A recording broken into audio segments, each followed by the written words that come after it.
I don't have. Okay, and we are good. All right. Well, good morning, everyone. Welcome to today's NBAR meeting. We'll go ahead and get started with public comment. Is there anyone that would like to speak to a subject that is not on today's agenda? Your microphone's on also. My microphone is what? So that's why it's capturing. Okay.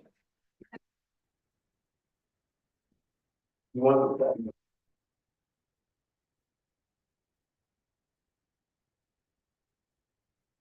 All right. With not seeing anyone rise and no hands online.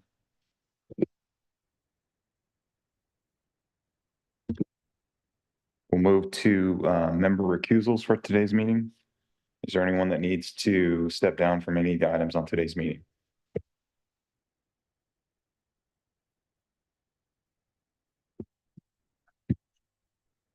With no members recusing, can we, we'll move on now to the agenda status report. Good morning. We have no changes to the agenda. Great, thank you. Moving on now to the approval of meeting minutes for April 26th. You were given an advanced copy of the meeting minutes. If you guys have had a chance to take a look at those, do you have any additions or changes you would like to make on those meeting minutes? I do as soon as I find out what they were. Okay, thank you. Mr. Chairman, just that there was, some of the comments were placed under the wrong item. The Verizon Tower has the comments for the Violetti new single-family residence, residence and garage.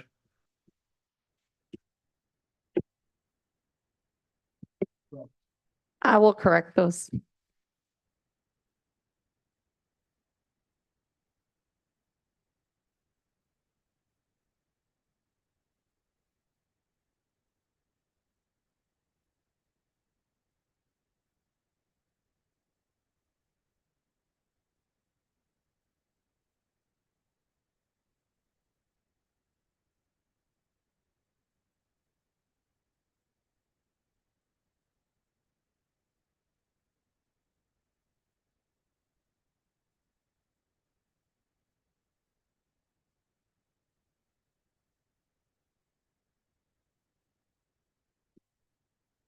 Okay, well, On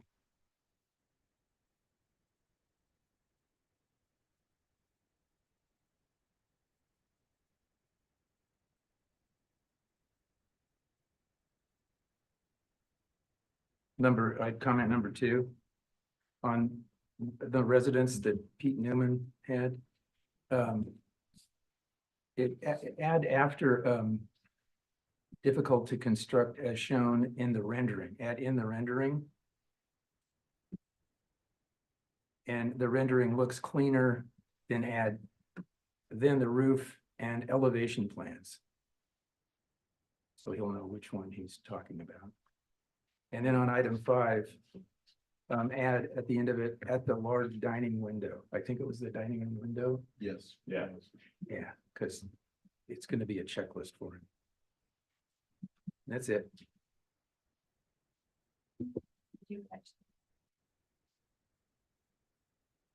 Can you repeat the first one, but can you speak into the microphone, please? Hello. There you go. Thank you. Number 2. The item number 2 on the first item.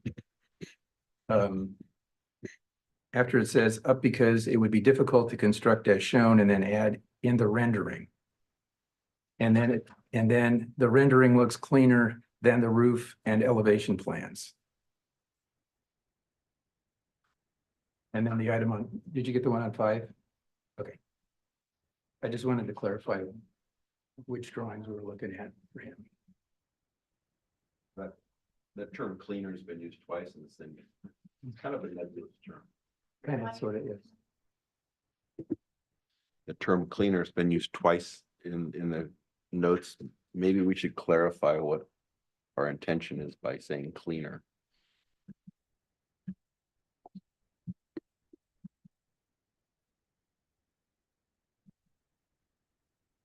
is used again on number 11. I don't specifically recall that term being used. I think I might have said cleaner regarding the way the roof forms were shaped. It's simplified. They were, it wasn't simplified in that regard. The front needed to be simplified, but the roof on the back looked better when he used a simple gable. And then broke the pitch over the What do you- trellis or over the patio. Yeah, he kind of isolated the gable shape better in the rendering now in the drawing. Yeah, but remember originally it was, well, originally the roof plan didn't work. Originally, yeah. Yeah, so he simplified it and did. altered those pitches to adjust it to make it work. Where I was referring to though, and that was that on the back, on the plans, there was a gable that Right, it that didn't- broke in two directions. Yeah, but it didn't come together with the barge. It didn't. Remember, it was, Yes, there was, he didn't have enough space right, to work. It just needed to clean up the details. Yeah. There's the clean word again. So do we, So Should I'm I- not sure I'll exactly just drop how- my question. It's all right. Okay. I'm hoping that he understood what I was talking about. I understood what you were talking about. Yeah, I'm sleeping. The vernacular is, but it's probably not a common vernacular there, so You wanted to check. when we say it's cleaner, what are we really referring to? I mean, you and I know what we're referring to, but it's not necessarily Yeah, I mean, that could be like, well, if we scrub the wall, right? Never mind. I'll drop my question. Is that all the revisions we'd like to make on those meeting minutes? so I'm. Okay, if so, I'd like to ask for a motion to approve the meeting minutes for April 26th as amended. I'll make the motion that we approve the minutes as amended. Can we get a second? Second. All in favor, say aye. Aye. Aye. Minutes are approved. We'll move on now to the NBAR members informational briefing. Has anybody had any contact with supervisors, applicants, or planning staff? Not seeing anyone rise Since the last meeting? since the last meeting. That. No. Okay. And then we'll move on now to staff update. Thank you, Chair. I have a presentation for you as item number 3, where we'll be going over some of the questions that you had in the last meeting. Other than that, the county did recently approve or adopt the housing element rezone program. And that was just earlier this month. So there are some additional sites in the North County area that were identified as part of the housing element rezone and were rezoned as a result. And so what that does is create a ministerial processing path for projects on those sites as long as they include at least 20% affordable housing. And so there was also, as a part of that rezone that was done, the rezone package, there's an ordinance that lays out processing and next steps for those sites that were rezoned. Where it might get a little bit more complicated is if that development also, proposes a subdivision or some other element of a project that is subject to discretionary review. Or if it's on a site where there's split zoning, you may see portions, like commercial portions of the project, but not the residential. And we're working through how that's actually going to be in practice. So, yeah. General majority of the residential has now been taken out of our purview. Is that a fair statement?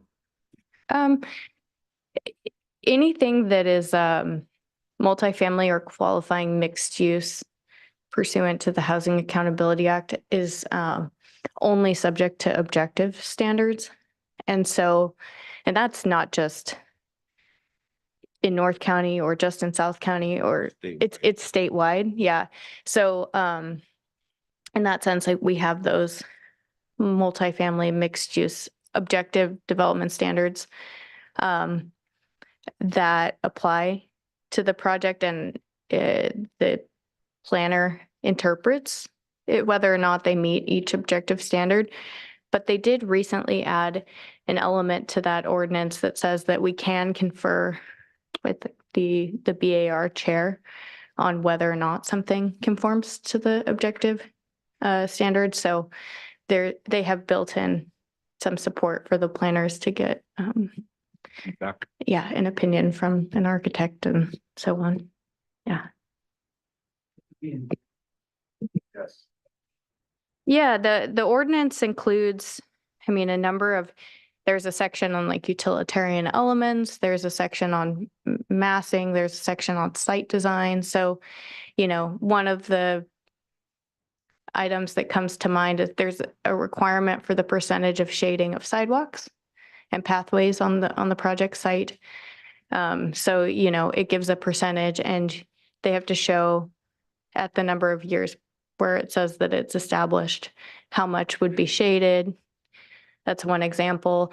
The other way that the ordinance functions is like for things that are like if you're trying to determine, okay, I wish I had it in front of me, but basically like they give a compliance checklist. So like they have to include at least 2 elements that where there's a change in materials or a change in color or a change in relief, for example, so that you don't just get a box. What would that have applied to, like Rice Ranch projects? Okay. So a good example, you've seen the Constellation project, the hotel on the opposite side. But the residential would have to comply with those elements. Remember there, it was like split down the middle, residential on one side. But then a subdivision, yes, would also be subject to the Housing Accountability Act. So, you know, the ones that Member King worked on were more applicable to like single family home development, but where it's still subject to just objective standards. So yeah, a tract would be a good example, or SB9 project where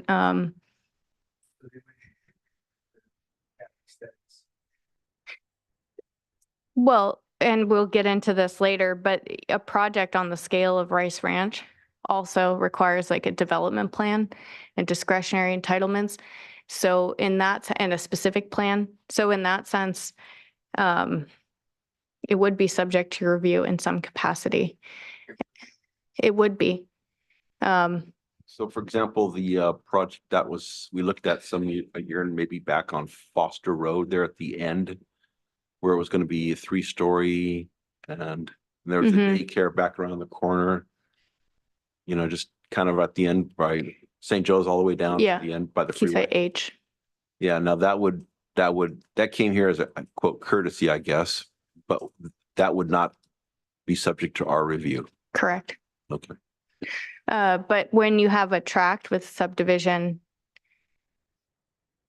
there are other ways that it might trigger review. It'd still have to be objective standards. I'm not exactly sure how that would work because we haven't had a tract come in since this has been We reviewed the standards. applied. Well, I think that they had the advisory boards to prepare the standards. So like, for instance, that, Well, you were on the advisory board. Yeah. I mean, for like a house for track, like say Rice Ranch, there was a book that said, these are what the buildings are gonna look like. Mhm. Just to review those. Design guidelines. Yeah. And I think you'll still continue to see those. You know, 'Cause frankly, I am not we sure. didn't pay that much attention to the design guidelines because we're gonna individually look at each house. Now we models. have to really scrutinize the developments, the design guidelines. Yeah. And when we next get a tract in where this is going to apply, we would probably consult internally with council to figure out what exactly your purview would be before. And this this is not,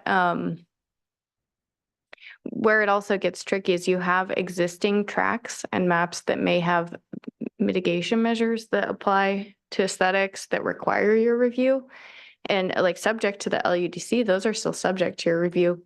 But then since then, the Housing Accountability Act has changed, and I am not sure how those, how that interface would work. Yeah. For instance, if it was a project that was otherwise exempt from purview, but fell under Ridgeline, would we review it? I have a whole presentation to talk about that. So, All right. yeah, And what's the point of this from state perspective? streamlining, reducing review authority. I mean, it's happening not just to the BARs, but to the planning commission, the board of supervisors as well. Limiting review, streamlining projects, getting them approved faster, built faster. More density. Yeah. Oh, yeah. Well, I wouldn't actually say that it pertains to the Housing Accountability Act doesn't directly pertain to density, but it does in that you cannot reduce the number of units below what the allowed density by the zone is. So like, let's say it's 8 units per acre and you have 4 acres.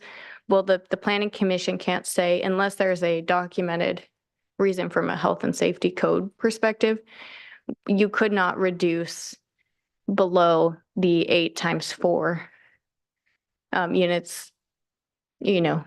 But with density Great. bonuses, you could perhaps. They could increase, well, 80% is the maximum state density Almost bonus. doubling it, okay. Yeah. Oh, yeah. Yeah. So I have a question. Mhm. It seems like streamlining is another word for getting around having to address aesthetics, which is our charge after all. Mhm. And it concerns me that this move to streamline is actually cutting off the ability for groups like the bars to have input in what is going to be the most lasting element of any of these developments, which is how they look, how they appear, what impact they have on the communities that they're built in.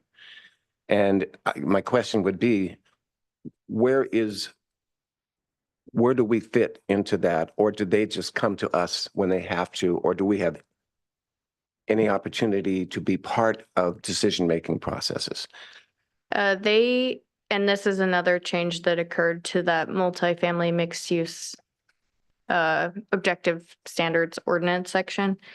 It does allow a project to come to you conceptually once if they essentially, yeah. So okay, fine. They may have to come here once, but they don't have to. But then who does speak for the aesthetics? Is there no one there who can say that is horrible, that is decent? Is there no one who can say, why would you build a red house, 100 red houses, when you have choices of other colors that you could make that would make it harmonious with the community? It seems like there's no voice for the ultimate visuals of what these places are going to look like. There's no subjective voice. There is the And that nobody opportunity- sees that as a problem? Well, there's the opportunity to have objective standards that, like, for example, I've seen ordinances that have been written for areas where, like, take Santa Barbara, for example, you have, characteristic like Spanish style mission revival architecture. You can create objective standards that require those design elements.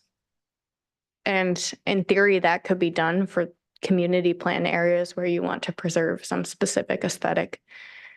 Right now, we only have the countywide objective design standards, but that is something that, So it kind of be seems done. like we've come full circle.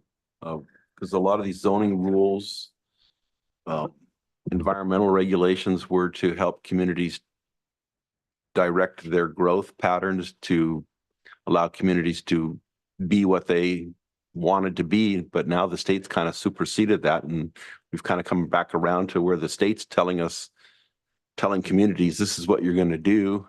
And like you said, it's aesthetics and density and what have you are kind of like gone away, I guess. It's alarming. It's scary. Could we increase somehow the design guidelines for a specific track to the detail level? I mean, basically have them show us what they're gonna do specifically. I was just talking yesterday about how design guidelines should be structured for an individual tract where you have like something like a specific plan or a legislative action that is subject to a high level of discretion still. I don't have an answer to that right now. I mean, like, honestly, you know, we're dealing with all these changes. We get new bills that apply every year and we're, you know, trying to keep up with what the legal requirements are. Realistically, until we get an application in that has some of those elements, like a large tract or a specific plan, we're probably not going to be able to sort out how to comply with state law while also, you know, achieving. Problem with that approach is it happens too late. And that's my concern, is that each time we come up to one of these situations, we look at it in terms of, well, it's too late for that one. Well, Well, that means you have to get ahead of things. that's not Well- completely true. Well, while this is an important discussion for what we need to do, I'd like to table it Sure. until, you know, at possibly just a Q&A after your presentation as item number 3. Sure. There are things that can be done, so we'll just kind of leave it at that for the moment. So I'd like to get onto the standard items on the agenda today. BAR number 24-00053, the Verizon at 2775 Clark Avenue.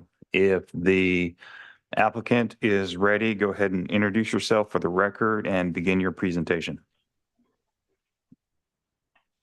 Good morning, everyone. My name is Armando Montes with Sequoia Deployment Services, representing Verizon Wireless. Verizon is proposing a new wireless telecommunications facility at 2775 East Clark Avenue in the city of Santa Maria. The proposed project is located at the northwestern portion of the property, set back 258 feet and 11 inches from the closest property line to the north and 111 feet to the closest property line to the west. The facility itself is designed as a 3-sector, 100-foot monopole tower that will sit in a 900 square foot equipment lease area, securely enclosed by an 8-foot tall chain link fence. The objective of the project is to improve network coverage and capacity in the area northwest of the 101 highway and Clark Avenue. This concludes my brief presentation, and I'm open to any questions you may have. Risa, can we enlarge the photographic site plan up there?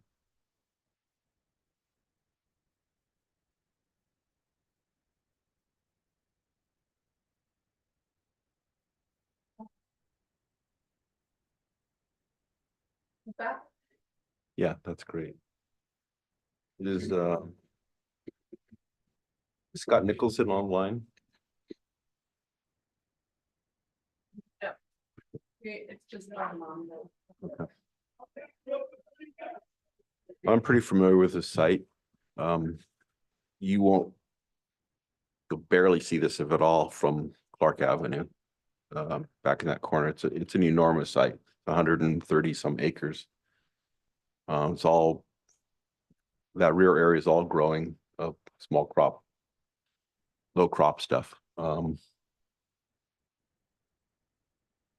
I don't have a problem with this one.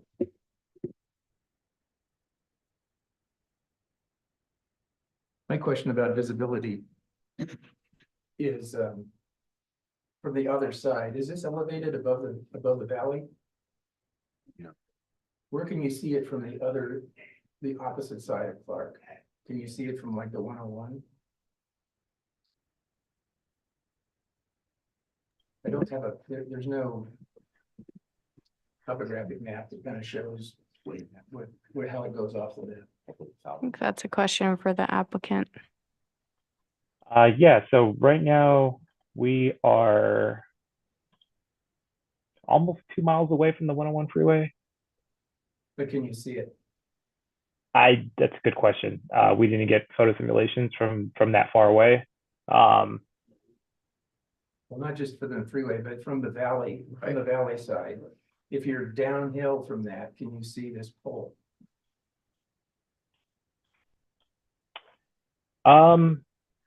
That's, something I haven't really investigated too much, to see how far this, the site would kind of disappear. We do have the surrounding trees and whatnot that's going to kind of stealth it. I know it's a quite large tower. It's 100 feet tall. But I think the photo simulations kind of give you a decent view. I mean, these are from the outside edges of the property. The pole itself isn't that noticeable. So I would imagine the further you get away, the more it's going to kind of disappear into the background. Yeah, but that's from Clark, but from the opposite side, is it visible? Does it go downhill from this site into the valley? And is this on the edge of that hill? And can you see it? from that side? It looks like it.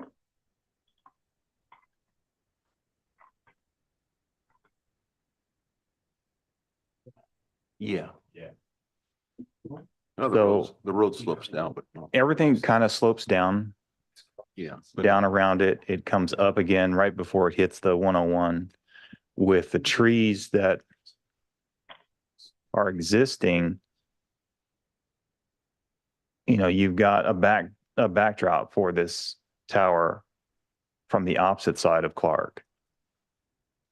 And as we are looking at view corridors, I mean, 101 being one of them and Clark being the other, I don't think it's going to be that visible. I don't think you'll see it from one of them. No. That being said, I still want to know what color to paint it, what the backdrop is. You paint it green, you paint it white, you paint it blue, you paint it gray.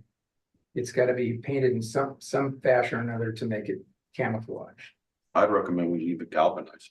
I think it should be painted whatever the backdrop is. This isn't an ocean issue. This is a aesthetic issue. I don't want to see it as much as possible. To paint it into the background would be preferable to me. So you guys thinking maybe more of like a tan color possibly, or are we looking maybe more of a green to kind of blend with the trees next to it?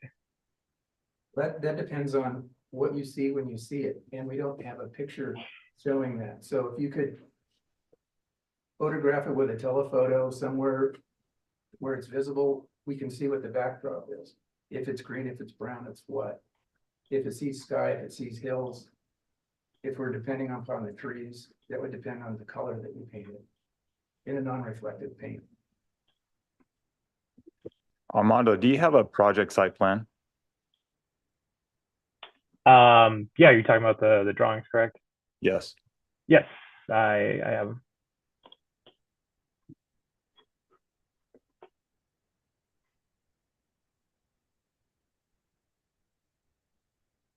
The site plan, like this one? Yeah, let's take a look at that image.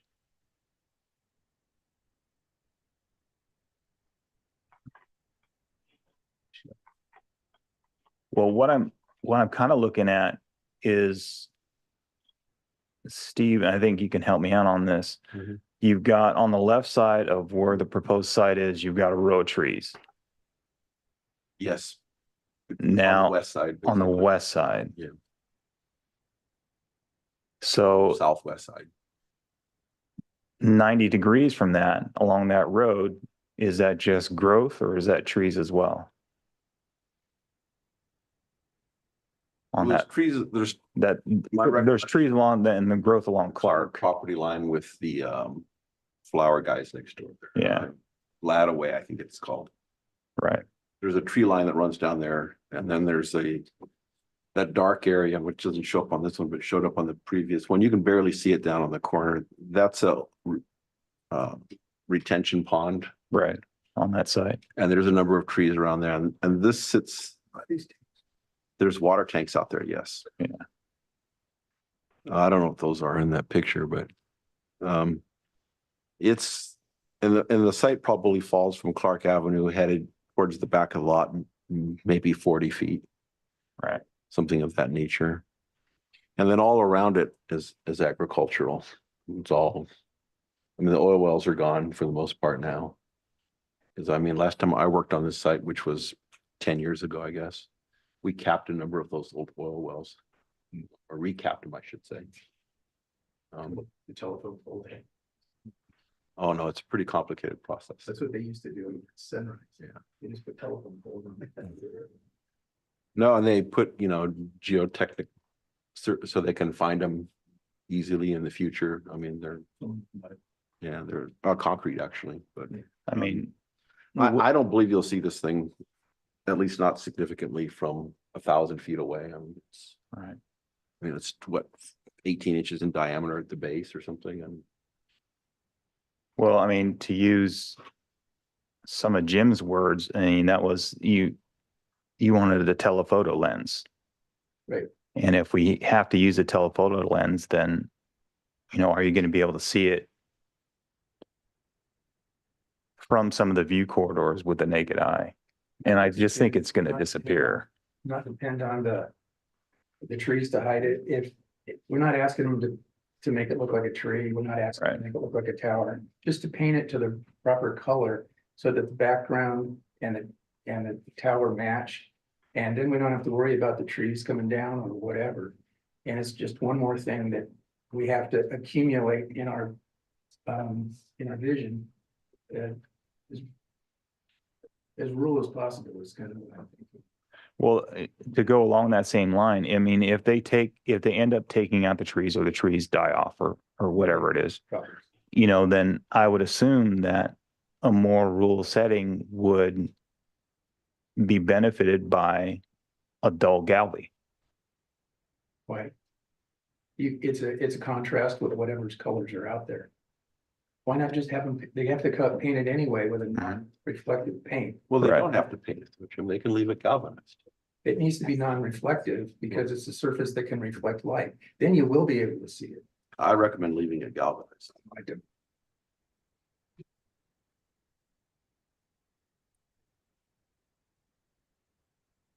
So let me ask this. Armando, you've got some non-reflective paint colors, correct? Yeah, we do. And we can basically paint this several different colors. Yes. Okay. Beyond the color, does any of the board members have any issue with what kind of pole it is and its location? No. Okay. No. Then I'm trying to figure out a way for us to get what we're asking for in a manner in which we can approve it. What's this scheduled for? Conceptual. Well, I mean, have it move on because it still has to go through the decision makers Right. Yes, so it would go. and they're going to only- take our recommendation. Exactly. The recommendation you make at the conceptual level is how it will go to the decision maker. So it's not as easy to make changes after that. It should, for you guys to get it to the preliminary stage, should be how you want it for the planning commission.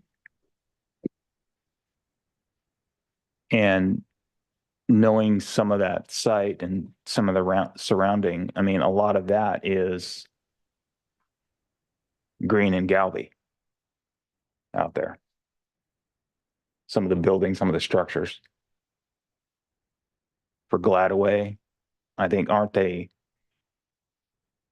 almond and green roofs? Almond colored walls, green roofs out there?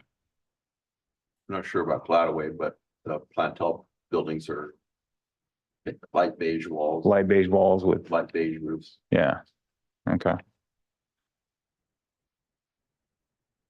So I think then it's gonna come down to a vote as the color.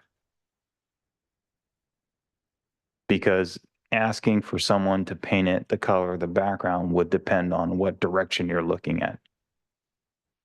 And what season of the year it is.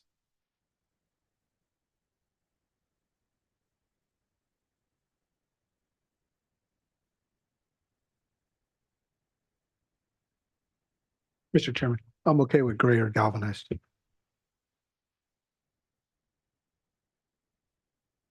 So, yeah, I mean, I'm good with Galby too, a dull galvanized.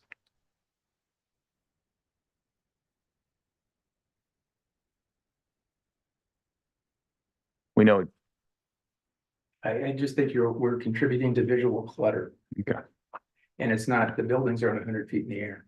no, that's true. And you can't see the buildings from across the valley easily, and you know what they are. This is just one more little, thing that's sticking out. They have to paint it a color anyway.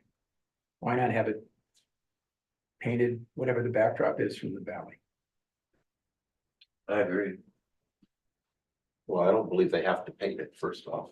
I think if you have a galvanized finish, you don't have to. And painting it a color is just creating long-term maintenance issue, because that paint's not gonna last. It's way too big to powder coat, so.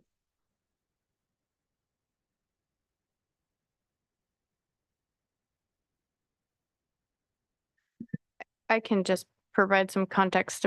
It has to be finished non-reflectively, but based on what the gentleman said at a recent hearing, they have some galvanized options that are non-reflective.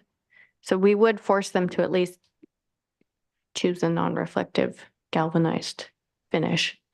But just 2 cents based on what we heard previously on another project. Armando, what kind of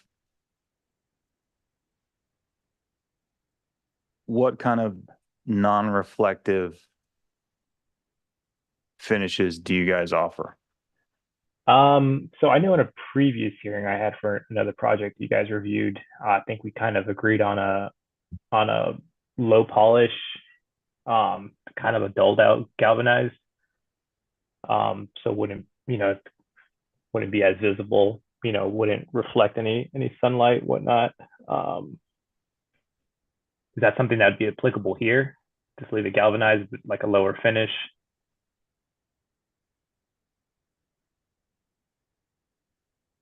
Okay, I think we're just gonna go round and round in circles on this one. So, what I propose is that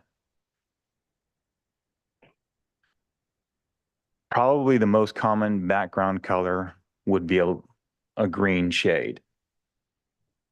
In the wintertime. Well, I'm thinking that a lot of the stuff out there is gonna be, for the most part, green more than it will be brown. You mean the 12-inch high crops on the ground? Well, I mean, the trees and the background, the hill as it rises. So this is what I'm gonna suggest, is that we now put it to a vote between the 5 of us as to what color we think it should be. I think there is a consensus on half the board that a dull galvanized would work. The other half really wants a color to match a background, but we have yet to decide what that color is. Because we don't know what's back, Correct. because there isn't any photographs from that direction. It seems like that there are a lot of trees surrounding this area, at least on 2 sides. And that wisdom would suggest to go with harmonizing with that color, which would be something along the color of your shirt. An olive green. So then if I were to offer up a request for a vote on color and having just 2 color choices, would one of those color choices be olive green, a dull olive green, and the other be a dull galvanized finish? You can have the commission say. Well, I think the commission is going to take our recommendation. So we have to recommend something. So with that said, Are we talking about like a gray green, something to match the trees? Is that what we're? gray green, right? I'd go with that. Because even if the trees were gone, it still kind of implies. Okay, and then Armando, one last question. On your colored finishes, Mhm. is this a maintenance issue? I think we have a note in our drawings, and there's a note we had put in there as well, that we would go back and repaint as needed.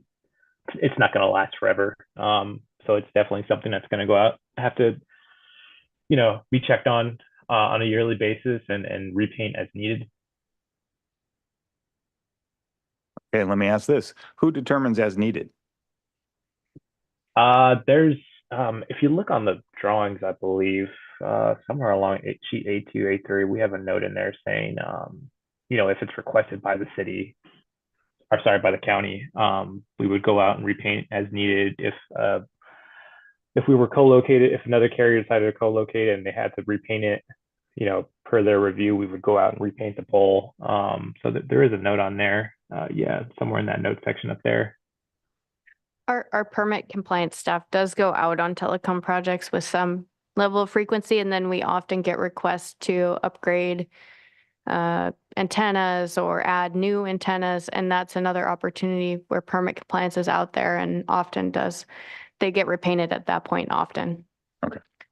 Mr. Chairman, Sir. can I ask Armando a question? Do the antennas get painted themselves or is it just the pole? The antennas get painted as well. The larger panel antennas can be painted. Okay, thank you. Yep. But this is gonna have you're gonna have other companies sell on this tower, right? It's built for it, correct. And the photo simulation is probably a little misleading. I think that they're shown as if it had multiple carriers on it. So To kind of give you the full visual impact. Right now, it's only going to be the top level of antennas you see in the photo sims. That's just our equipment, and then I think the 2 microwaves on the pole. So there's plenty of space below us to add future co-location, but right now it's just us. My question is, does whatever color we decide on apply to the new co-located companies, whoever comes along? Yes, And that's on the plans too? it's in the project conditions, and when they submit plans to co-locate or add additional antennas, we review the plans and make sure they have the correct paint color noted. It's in the zoning clearance. Yeah. Even if it's painted and it gets spotty, I mean, that isn't probably going to, it'll even make it a little more appealing. Can we look at sheet A4? How about A3? I'm sorry.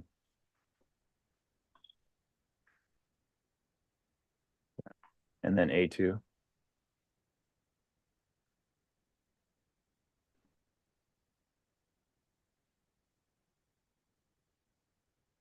Have we looked at the base yet?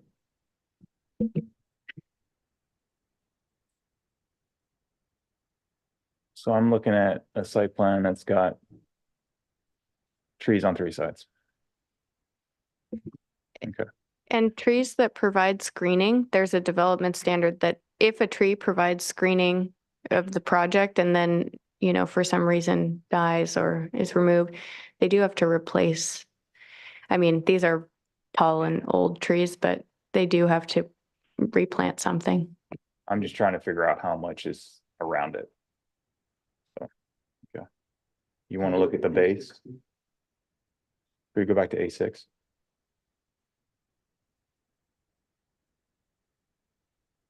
Everything on the base is right. You guys agree? It's just changing. Yeah. But it's just, there's no landscaping around this at all, right? No, there's no landscaping. Kind of using the natural environment as our landscaping. As you can tell by our lease area, typically we go with the 30-foot by 30-foot dimensions for the lease area. But given we have trees located right to the south of us, we kind of made it more of a regular shape so that we can utilize the trees, not have to take any out, and use them as our natural screening.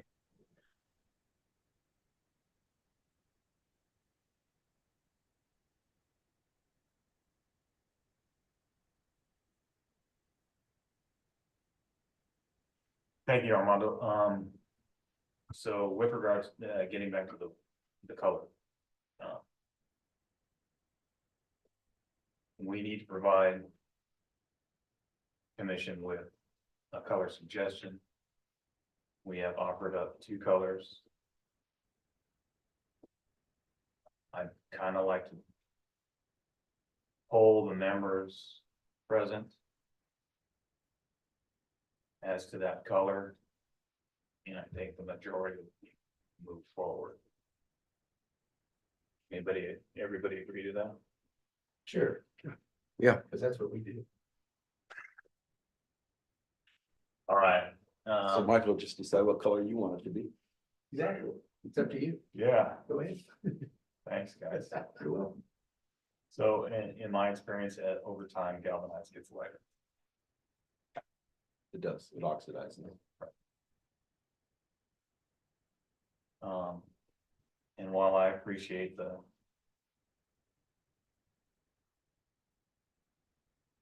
views on the aesthetic and not making just something appear out of the ground, I don't know. I mean, to me, everybody's got a cell phone. This is all part of our life now. These towers are required for that life. I would certainly agree that something being within city limits, within neighborhoods, should be painted colors to match the environment. And in this rural setting, I'm gonna go back to, we don't paint telephone poles, we don't do this other kind of stuff. I think with the galvanizes, the dull galvan is fine with me, so. I think we push it forward with that. And is there any other comments from the board at this time that they would like to make and put on record? I'm not seeing anyone rise. Is there anyone in the public that would like to comment on this particular item? We do not have any public comment for this item. Then back to the board. You are agendized for further conceptual review. We've had discussion on what we think it should look like, what we think it should be. Work with planning staff to go on to the commission for their review. And with that, good luck with your project. Thank you, everyone. Okay, moving on now to the Golden State Water Company water tank reservoirs, BR number 24000064. Is the applicant available? And if so, go ahead and introduce yourself for the record and begin your conceptual review. Thank you, everyone on the board. My name's James Fields. I'm the representing agent for Golden State Water Company. I also have Dane Sinagra with me, both with Golden State. I am representing the Kelt Reservoir and Transmission Main Pipeline for Golden State Water for the Orchid community. The project site is within unincorporated. Actually, before I get started, can you hear me okay? Yes. Thank you. The project site is located within unincorporated Santa Barbara County, south of the city of Santa Maria. It proposes an underground linear pipeline approximately 1.25 miles away from existing county right of way. And it's on the private property, this shown in location maps presented to the board. The construction of 2 1 million gallon reservoirs. The area is characterized by open spaces. It passes through a master planned community of Rice Ranch development, and passes by a community park and trails. It also alignment passes through open spaces that include cattle grazing, scattered oil and gas wells, and existing Golden State water tanks on a vista, High Point Vista on the west side of the Orchid Hill Road. The topography of the pipeline alignment is level to general sloping, rising from an elevation from 395 feet to approximately 600 feet. The Golden State Water has prepared an ISM&D and gone through CEQA, and has also taken a ITP for federally protected California tiger salamanders in this area for take. As part of that ITP, we have an approved habitat conservation plan for the habitat at the project site. The pipeline would be constructed within a paved surface road. We have the ISM&D and HTP to protect outside of the paved areas during construction. And we would also control traffic to one lane during construction of the pipeline.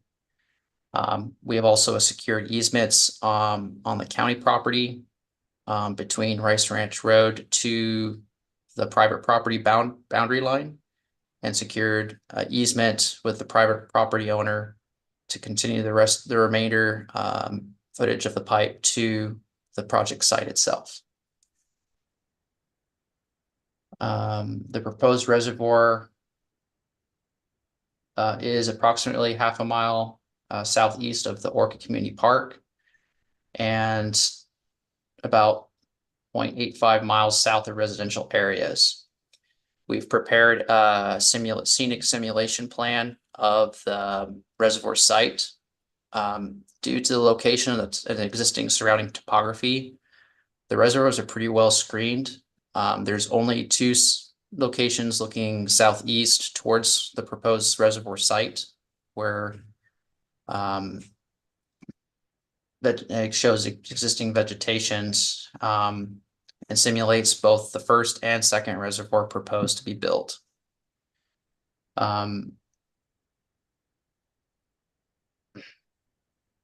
So as I said earlier, the reservoir site is screened by most views by surrounding hills and vegetations.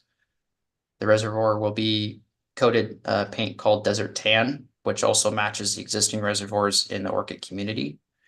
And it'll also blend with the existing landscape. The reservoirs will not be visible to residences or the majority of the park and trails.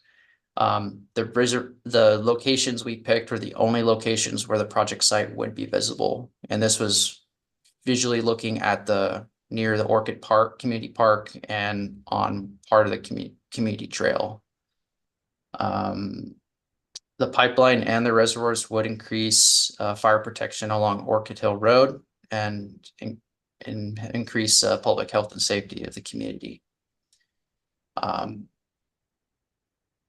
For the board's review, these items have been presented, and Golden State Water has applied for a CUP and issued this information for review. At this time, I yield to the board for additional questions or comments. Tell us where the tank is in your visual simulation. I don't think there's people in the phone. Can you show us where the tank is in your visual simulation? Towards the center of the right of the screen, you kind of see it literally will, it's hard to view. That one? That's it. And where was this taken from? Is this from the park? Yeah, right above the park on the trails leading from the park. So if you go to the next two pages back, I think it shows a pin drop on the map. But I don't know the elevations and stuff. So this is from the trail. It's above like the soccer fields and stuff. Yeah, it's from the trail above. And that's literally the only spot where you can see the project site. And there's no other buildings at your project except for these tanks, right? Surrounding the tanks, there's the Orchid Hill oil fields, and then if you go back to this snapshot, I think there's an existing tank to the left. If you zoom in, they're really well screened by all the existing trees and foliage. But I mean, you're not building another building out there, just the tanks, right? Correct, just the tanks, no, there's no lighting we're installing. The plant site would be powered by solar panels, which will also be pretty well screened behind the existing eucalyptus trees. Are you adding any vegetation? We're only adding native vegetation per our habitat conservation plan, and we're also, per the property owner's request, we're adding 6 oak trees, 15-gallon oak trees for front screening on the front of the property. And these will be, and per our ITP and habitat conservation plan, we're limited on irrigation, so we can't do sprinklers. If we do drip, it has to be temporary, between 2 to 5 years.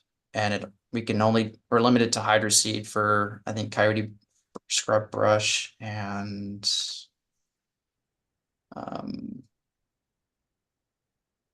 you're hydroseeding native? yes, sir. The coyote brush and purple needle grass and not all needle grass. And remind me what the dimensions of the tank is. What's the height of it? 30 feet. I think it's trying to remember the rip. On the diagram. Can you go, So that's about the height of it. there it is, That's about the height of a oak. In maybe 15, 20 years. Yeah, 20-year-old. 40-year oak. Thanks. What's the material of the tank? Is that steel? Yes, sir. Welded steel and coated. How is the tank actually filled? It's filled with our system pressure. So it's pumped up from some remote location? From the surrounding water system. And we'd have altitude valves that control the level of the tank on site that we would install for each tank. And what's your transmission main? It'll be ductile iron.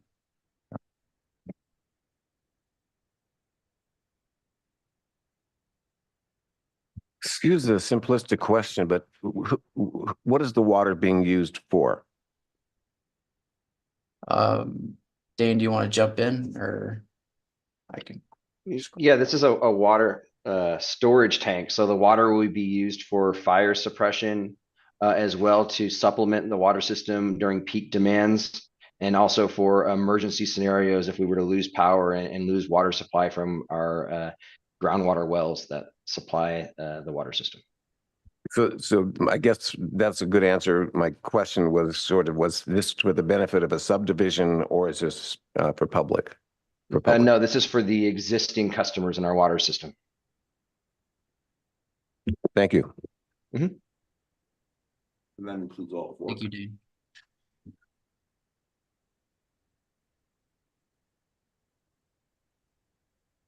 Does the board have any other questions? How much grading do you have to do there? And you're planting the oak trees on the cut? Is that what you're doing? I mean, on the grade that you're creating? The slope? We're not cutting any slopes. We're just adding the trees within our property boundary per the property owner's request. There's no oak trees we're affecting on this project. If you go, I think Over on the right side, it looks like there's a lot of little lines. Are we building up a pad or cutting into the hill? I can't read anything. we are cutting into a little bit and we're adding some of the fill in. I think there's 1 second. And the oak trees are gonna be on the park side of the tanks, I guess. I don't see a plan where the landscape, your proposed landscaping goes. Right, so the oak trees would be set, if you're looking on this sheet right here, it'd be set more to the left side towards the front of the or along the closer to the road for additional screening of the future reservoir, because the first reservoir is going to be well screened by the existing eucalyptus trees. Yeah, I just couldn't find a landscape plan anywhere and I was curious.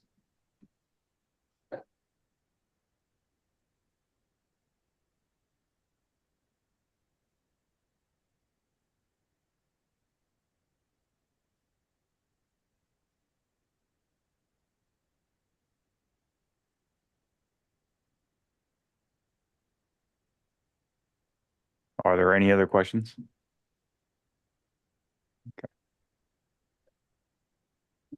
Actually, just a point of curiosity, it says to be built, a future built.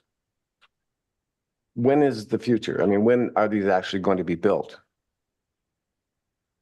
So the first tank would be built upon approval, and we have a time frame constrained in our CEQA documents, so when we can construct. So our construction for grading would be between outside of the raining season, which would be June 1st to the end of October.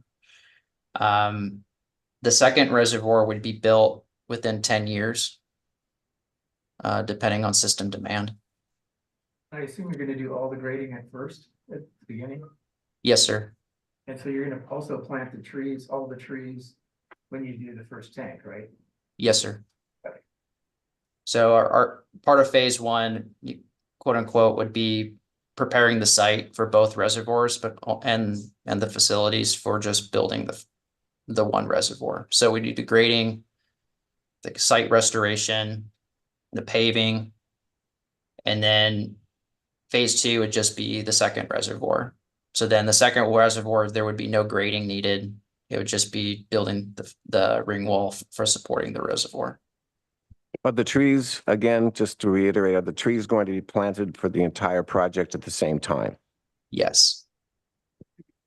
And we're gonna need a landscape plan, so it can be reviewed and how you're gonna group them and cluster them and stuff, so they wanna look as natural as possible and not, lined up.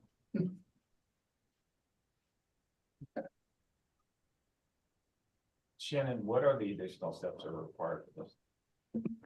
I believe we have Steve Connor, the planner, here, and he also provided a memo it should go to decision maker. I'm not sure which, though. I can't remember if it's a minor CUP or a regular CUP.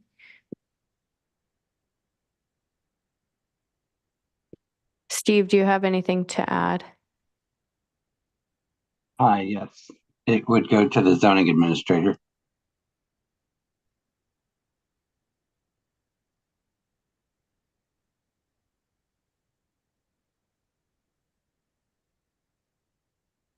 So other than the request of the landscape plan, does the board have any other additional requirements or comments at this time? I have a comment, Mr. Chairman. Sure. I think you said this was going to be phased within 10 years. I remember reading 20. Is that up there at the top of this? I think it was based on demand. Yeah, this is Dane. It is based on demand as well as the condition of our existing reservoirs. So if we have another reservoir that deteriorates and it's needs to be replaced, we would consider replacing that reservoir at this site. So it's a mid to long-term plan, so it's an estimate, but 10 to 20 years is reasonable. Thank you.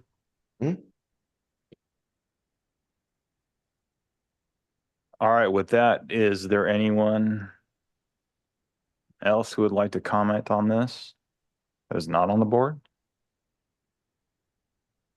No. With no one being present to comment and no one being online to comment, I think we can move this forward as you are agendized for just conceptual review at this time.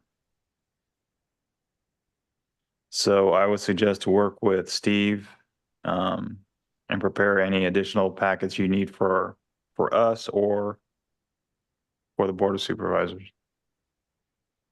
or Planning Commission. Thank you. So to return for prelim and final after decision maker? Correct. Yeah, okay.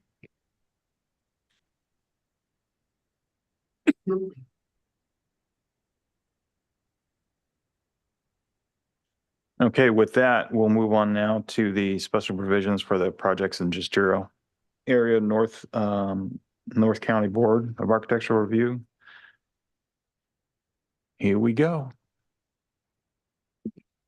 I will preface this by saying that there are a lot of hypotheticals that I don't have answers for, but our staff is dealing with a lot of moving parts and how to try and balance what our LUDC says versus what state law says. And we don't like feeling like we're on the back foot either, but it's constantly changing. So can I, is there like a mouse I could borrow to just move the slides or, yeah, okay, thanks. Oops.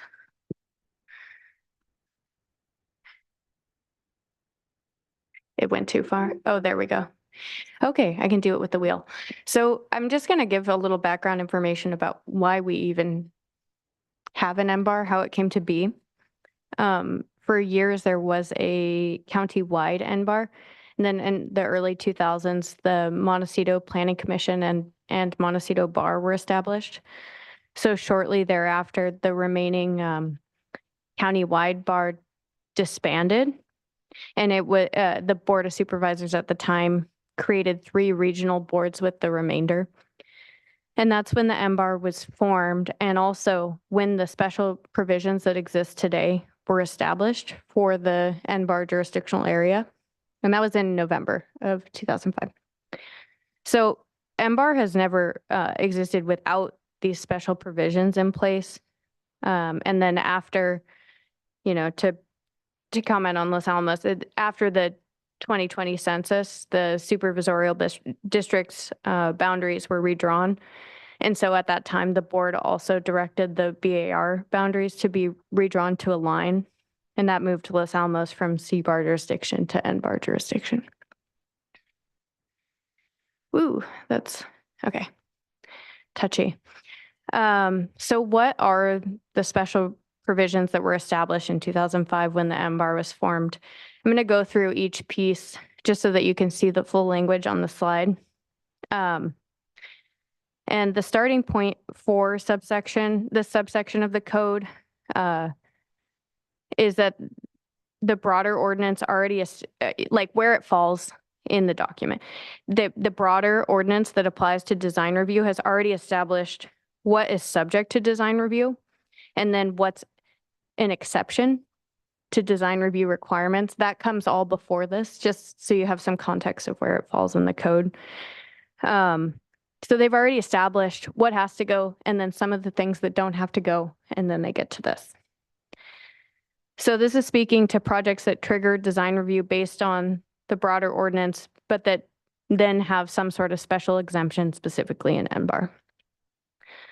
And what this is saying is that for family dwellings and commercial industrial projects that are not open to the public, if they can't be viewed from public roadways or other areas of public use, they're exempt from your review, but landscape screening doesn't count. So there probably aren't all that many sites where that's actually the case, that you wouldn't have something visible from at least some public viewing area if you didn't count landscaping. So that's where that section leaves us. I guess we will go through each section, and if you have questions about that particular section, I'll try and answer, or I'll let you know if it's addressed on a later slide. Could you also indicate It is this section, yeah. So the not open to the public, that's not the same as being viewed from it. Right. So if a commercial and industrial project is open to the public, even if it's not visible at all from a public viewing area, it's still subject to your review, is what that's saying. Okay. But if it was something that the public would never use or enter and it wasn't visible, then it wouldn't come to you. Clarification on single family dwellings. Exceptions need to be really more carefully explained to me. Why, and when and how they are accepted. So family dwellings in general are exempt from your review, except for when we get to, and this is a later slide, there's a big caveat to that. And it talks about when it's a mitigation measure or something from a discretionary entitlement or a map. So a good example of that is the Desai project that you guys saw recently, the container home one. Mhm. That has, because it had a building envelope and it's on a hillside and it had a mitigated negative declaration, there was a mitigation measure applied that triggered BAR review. So it comes. But let's say it didn't have that, then it wouldn't come except if it was hillside ridgeline, and then there's another caveat to that. I'm trying to give context, but this is one of the hardest things for our counter staff to learn when they start. What is subject to BAR review, what is not for any jurisdiction, and then this adds another layer of complexity. So I did go through systematically to kind of explain what each A, B, C, all the way through E, what each of them does specific in your jurisdiction that is separate from other jurisdictions. But if you have questions, it might be best to hold questions until I get through the A through E, because some of these things are addressed. But all this one is saying is that if you have a single family home and it's not visible from any public roadway or other area of public use, like a trail, for example, then it wouldn't, it would be exempt from design review.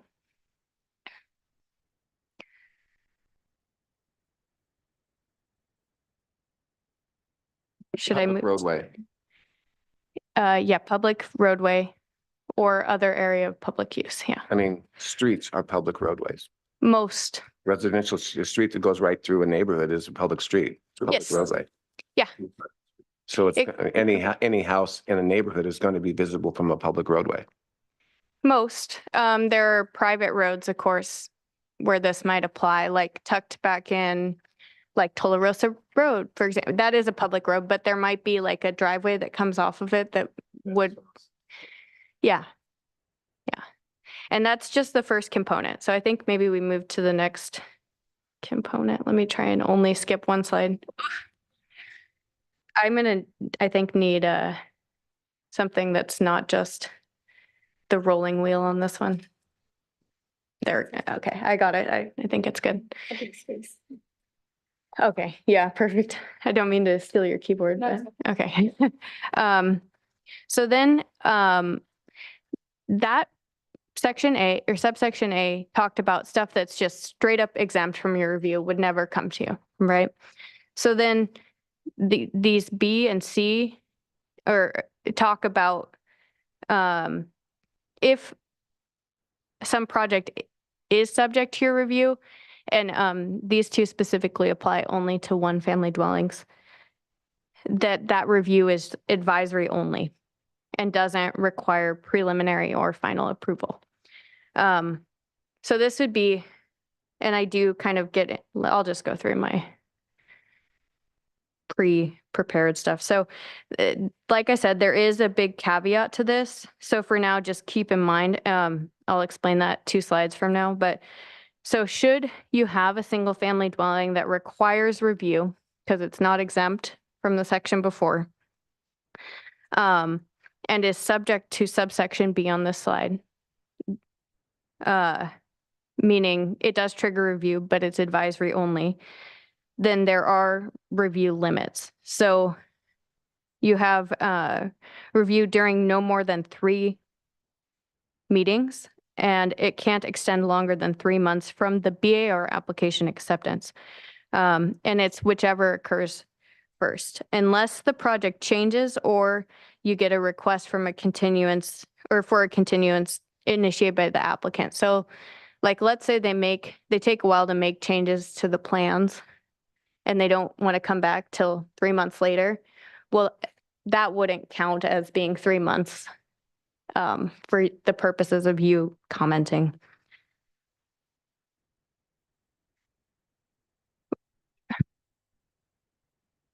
How do we know that they're- Why can't they just sit on?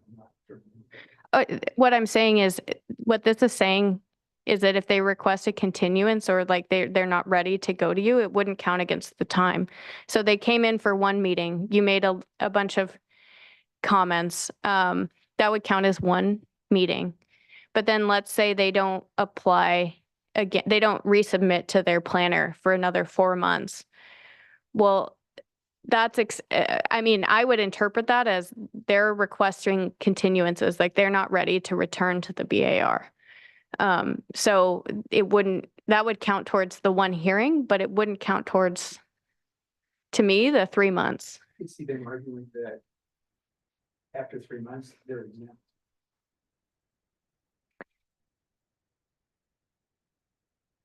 I mean, this could go on indefinitely. It would take years to get the 3 months. Well, I think you That got, was one of the problems with it initially. well, I think it's 3 times a review though. Is probably would govern at It- that point. Yeah, if the,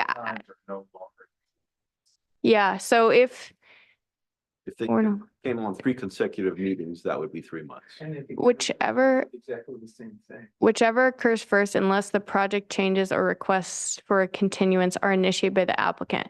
So I mean, one way to alleviate this would be, to me, the point of this is that they would have to at least be applying with their plans to come to you. I mean, I agree that it's not great how it's written. Needs to be addressed because that implies that you have to apply after each meeting in order to. get Quickly. 3 months. And you don't have to apply at all. And it's advisory, so I could see somebody arguing that they come in for a conceptual review and have something on a napkin. 3 months later, they're good to go. Well, I mean, I think maybe how we could handle that is to automatically schedule them, and if they don't have new plans, count it as continuance. Maybe, but it needs to be clarified because that's a big giant loophole. Somebody not the press. Can I make a comment on this? So for APAC, the members of the board usually schedule them when they are supposed to return. And if they're not ready, they're supposed to send a letter saying that they wish to continue it. So. Yeah, I think Are they that's, in the same, do they have the same requirement? CPAC? no, I think that's less a problem than the other one you pointed out, Jim, about let's just say I bring the same thing back 3 different Oh, yeah, times. and there's no reason that we're not giving them a checklist. Getting napkins 3 times. Or, Okay. well, whatever drawing it is, it's if they choose not to change it, Yeah, we have no authority whatsoever. What? It's written. is that? and I mean, either way, it's advisory only. So That's a fair point. I mean, I don't know how to solve this for you. I'm just presenting the information, but I think it just needs to.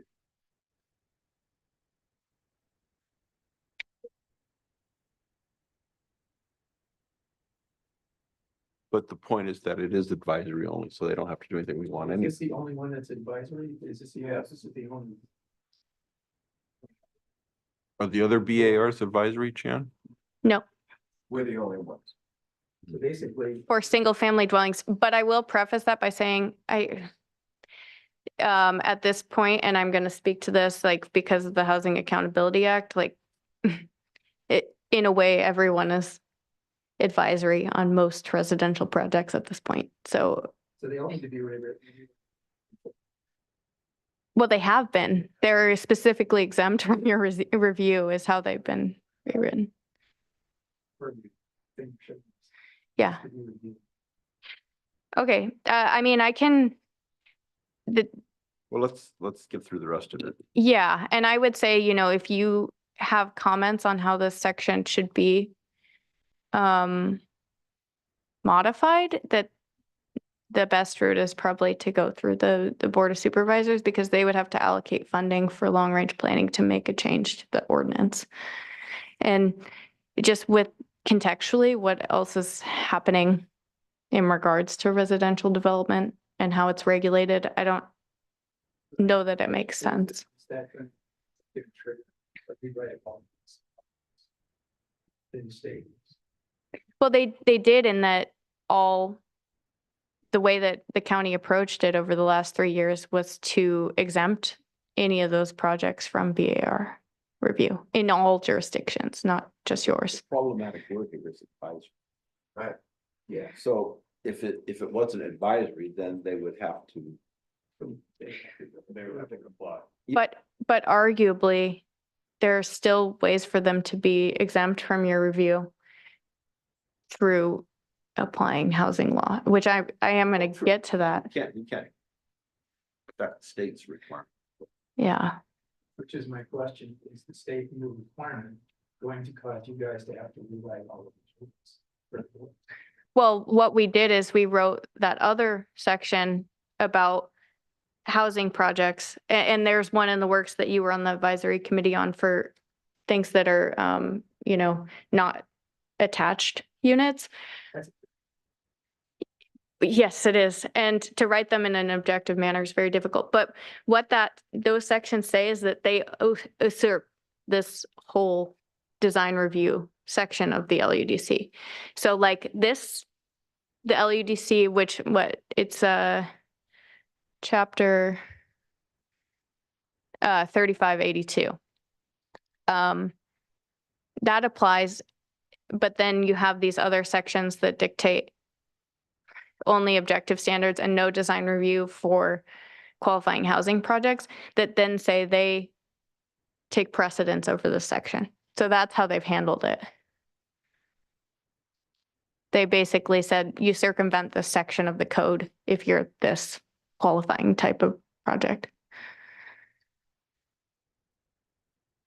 But if it's not otherwise qualifying type of project. Then this still section doesn't applies. matter. Well, yeah, I mean, for a one-family dwelling. Yeah, and then I just wanted to, I'll finish my little section.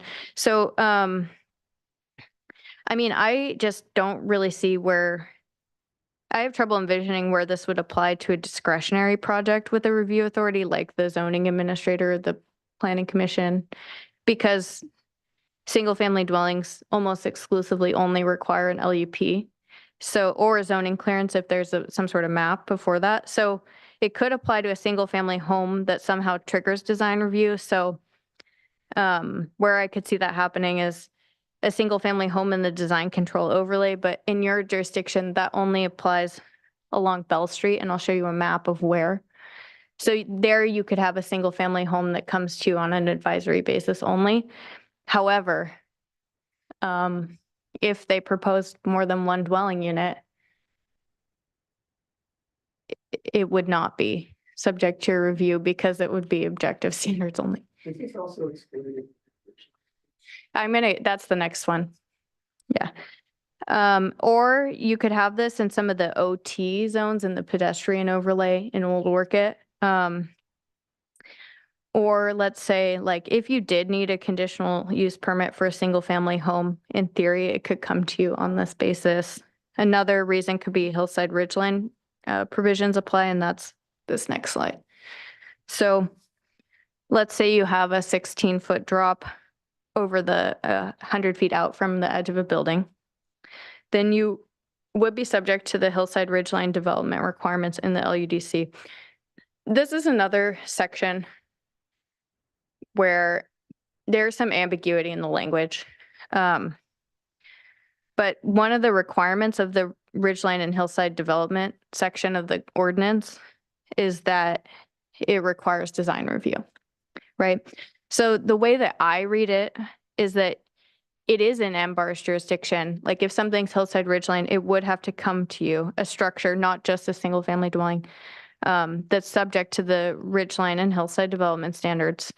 Would have to come to BAR and including NBAR, but that because of this exemption section, to exempt a new structure and alteration to an existing structure from compliance with those guidelines, it would be the planning director who had the responsibility for making an exemption.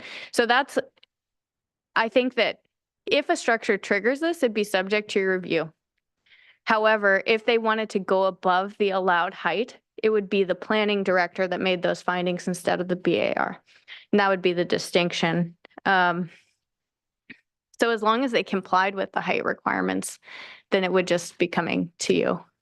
So if we use that container house for an example. Yeah. That would come before us as a ridgeline hillside development. Is it Hillside Ridgeline? I believe it is. Pretty steep. Okay, Yeah, it has a pretty winding driveway. yeah. But what would take precedence over that is the fact that the map required your review. Okay, but if it wasn't a map, yeah. Yeah. But then if you recall, the guy wanted to build I believe it was the elevator house. Shaft or. Yeah, which would extend up for the hoist house above. Uh-huh. That would be not within our discretion to say, well, that violates the 16-foot. That would be a director decision. I don't actually think that needs the Hillside Ridgeline exceptions because it's an allowed architectural projection pursuant to Like another fire- section of like a code. chimney. Yeah, Okay, like all right. we have the sections of code in the LUDC where we talk about how to measure height and exceptions to height requirements. And I think that that would fall within that.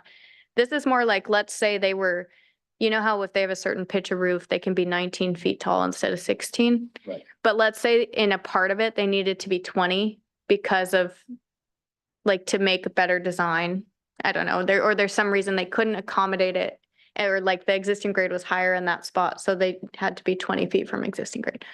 And it's only a small patch of roof area. Okay. Then that would need this type of exemption, and it would be the director making that determination and findings instead of the NBAR. We don't see that very often, honestly. Now, when you say, you also mentioned structure about this, Mhm, you're excluding, we still have to exclude ADUs. right. ADUs are explicitly exempt, yeah. Just like, and arguably that's structured the same way as these other residential code sections that I'm referring to.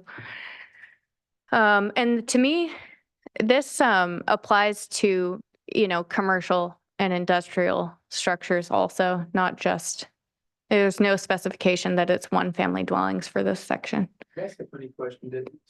Can ADUs trigger a ridgeline condition? Well, they have a maximum height of 16 feet unless they're placed above another structure. I think that it's already kind of built into the code section. Yeah, that it can't be very tall to begin with. And I know we let them do the 19 feet with the roof pitch, even though that's not, So if you were Explicitly to build an stated. ADU above a garage, yeah, but then the garage, 16-foot for the ADU still applies, but the garage would still require a review. I think that the ADU section speaks to that when it's in Hillside Ridgeline. I don't think you can do it when there's a Hillside Ridgeline condition, but I'm not, the ADU section has also changed 5 times since I've first started working with it. So I couldn't tell you what the new version says, but I do think that, you know, a max height is already contemplated. And then there's some way in which they might be able to do a 2-story one if they could prove that that's the only place on their site that they'd be able to fit it, that it would trigger Hillside Ridgeline. But otherwise, I think that this would apply. Well, the garage requires review. Yeah, Interesting comment. in theory. At the Public Services Board meeting yesterday in Los Alamos, a major topic of conversation was whether or not that body was going to approve 2-story ADUs in Los Alamos. And I'm just wondering, where does that authority fit into what we're talking about? I mean, you said the service district. I mean, in theory, if they don't issue Cannon Wills, I mean, planning does not process ADUs. We review them for compliance with the code, but the building department processes them. And one of their conditions to issuance of the building permit is that they have a Cannon Will. So we wouldn't be concerned about whatever private or, you know, separate jurisdiction was being applied as long as we got a Cannon Will. If they didn't provide a Cannon Will, then we wouldn't be able to issue the permit. So, I mean, whether they're legally allowed to not issue a Cannon Will because of a structure being 2-story, I can't speak to that, and it's not our jurisdiction, but I But would, oddly, there is conflict there. well, there's not conflict in that we review projects for consistency with our ADU ordinance. We review building permits for compliance with the building code. And one of the things that we have to make sure we have before we can issue an entitlement is adequate services. So that's a health and safety issue. If there's no adequate services for a structure, we can't issue the permit. Whether, a CSD takes on the risk of not issuing a can and will for whatever reason, that's on them. But we would wait for the can and will.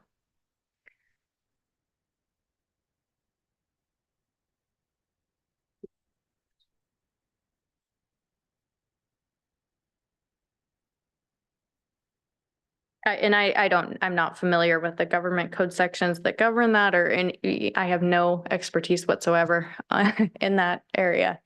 But I do think that they're governed probably by state law or when they have to issue, services. Has there ever been an instance where the director has exempted a project that would otherwise be disallowed? I can't think of one.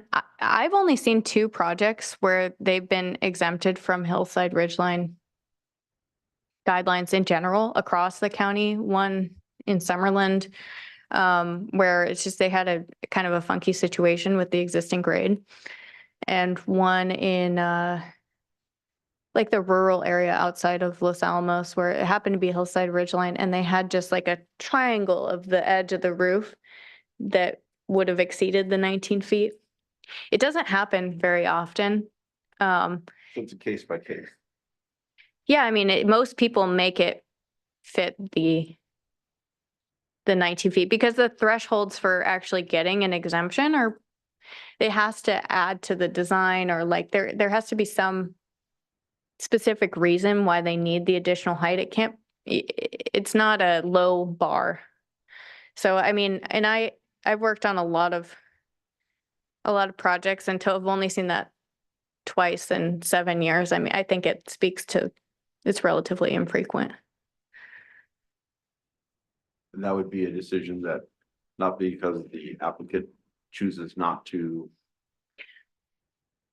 adhere to it, or would it be a situation where they don't like what say the staff or the BAR are saying, so they apply to the director? I don't think it would be that contentious. I mean, you'd be reviewing it either on a advisory basis if it was a residence, or if it was a commercial structure, you'd still have your full jurisdiction with this exception. And I mean, I think that the director would look to a recommendation from the board realistically. We've never actually seen this play out, but I bet that if it came to you, they would ask for your recommendation. I can pull up what those findings are if you'd like to know, but it's more, there has to be some specific reason why they need a little bit of extra height. I'm just thinking again of that container house, which I believe will actually violate it once he puts the real roof on it. Well, and they have a maximum allowed height pursuant to their MND. Oh, okay. Yeah, so it was contemplated previously when they established the building envelope, and they have reduced to comply with that height now, I believe. So we They say they haven't. right. Okay. I'm skeptical if that actually works. But anyway, that's my guess. Sure. Well, and another good example of this is like in Vintage Ranch, you had lots that were established by a map, and each lot in the design guidelines, if you guys recall, it had an established maximum height specific to each lot. And something like that, I feel like would still, well, I don't even think it would qualify for exemptions because we established it through a discretionary process. So. Well, it's interesting when things become interpretable like that, because I had a project a number of years ago, a house, and the initial director, who was Mr. Apple at the time, made the decision that there was a ravine that was not counted into this ridgeline thing because it's a Yeah. naturally occurring ravine. But subsequently, another person, a staff member decided, oh, no, it does apply and sent us to BAR for the house. And And so, here again, it's a gray area and I get it. And the BAR was very accommodating at that time. It was back when we only had single BAR, but and that's an exemption that applies countywide, not just to MBAR. I know that, yeah. Like basically if it's a false hillside ridgeline condition because there's some sort of Ravine, I think is the term. yeah, or like let's say you have a little hilltop, but then it's like right behind a mountain that's much taller, then like maybe it's a false hillside ridgeline condition and therefore the intent of that ordinance doesn't apply because it's not actually like skylining or whatever it may be. Yeah. Okay. So this one's the big caveat that I mentioned. So all of the code excerpts that I just went through and explained how they apply. Yes, the NBAR's jurisdiction is limited by them, except when a project has either a development plan, like is mentioned in part 1, or some sort of other planning permit that has mitigation measures or condition explicitly requiring BAR approval for visual impact mitigation or visual resource policy consistency. So those are the majority of the single family homes that you see, like projects like Rice Ranch or Vintage Ranch, Desai or Violetti that have been here recently. And I honestly think that because I remember Kevin was a little bit surprised, is this new? Like, where did this come from? But I think that's why no one's noticed, because there are still residential projects that come to you with some degree of frequency, and why you've been seeing single family homes throughout. And in this situation where this subsection applies, like you have the same jurisdiction of any other BAR. So the application of this is still like, for instance, the Patel Hotel there in Vandenberg Village. Yes. Isn't that a development plan?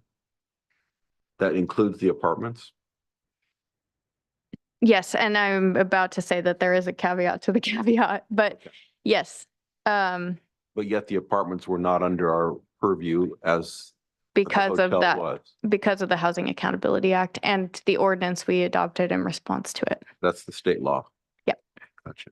So I'm gonna skip to this one. I mean, because that is the big question and where there's a lot of changes for everyone, not just MBAR. And then I'll come back to the prior slide. But in the background of all of this happening, the state has also been slowly adding to and strengthening the Housing Accountability Act, which has actually been around since the 80s. But they add to it basically every year. And pursuant to the Housing Accountability Act, any housing development project can only be subject to objective standards. And in the context of that bill or series of bills, a housing development project means a use consisting of residential units only, mixed-use developments consisting of residential and non-residential uses with at least 2/3 of the square footage being designated for residential use, or transitional and supportive housing. So because the term that they use in the bill is units with an S, the development must consist of one or more units to qualify under the Housing Accountability Act for its protections. And I bring that up because the Housing Accountability Act limits the jurisdiction of all of the BARs in the county, as well as the Planning Commission, the Zoning Administrator, the Board of Supervisors. But it does affect the BARs in that the BARs have to make some subjective findings about neighborhood compatibility. You guys are familiar with the findings you make. And in order to grant preliminary and final approval of a project. So in response to the Housing Accountability Act and its requirements that housing development projects only be subject to objective standards, the Board of Supervisors adopted an ordinance to apply to multiple unit and mixed use housing projects. And I think you guys are somewhat familiar with that. Then there's also one coming that'll apply to projects where you have multiple dwelling units, but it's like SB9 or, where you have a house and some ADUs kind of thing. And that's the one that Jim was on the advisory board for. And so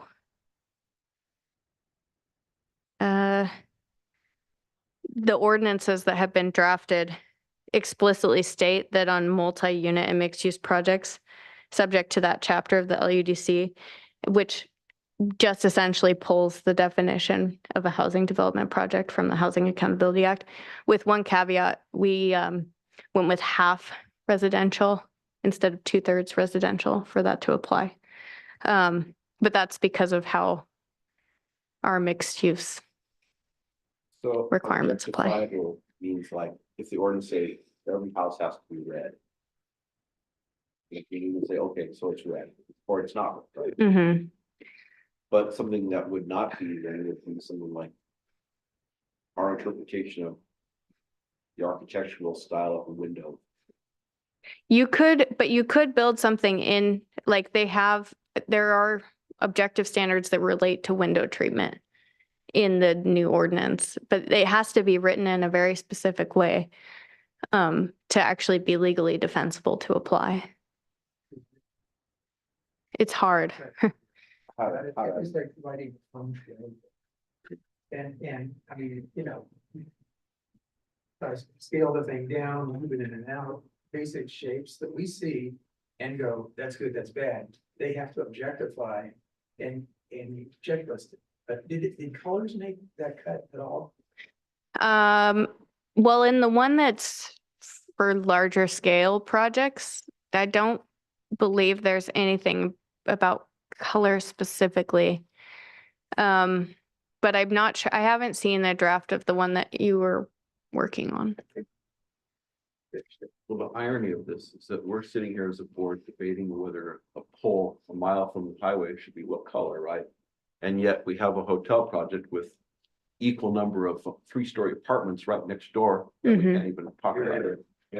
I mean, You can't even ask, it's nonsensical. it doesn't, yeah, it's just Now, what specifically pulled that out? the state. Well, I would argue that there are two components to that. The first is that the state says things can only be subject to objective standards. So that is the biggest reason why the way our code is written says that BARs to grant preliminary and final approval have to apply subjective discretion, right?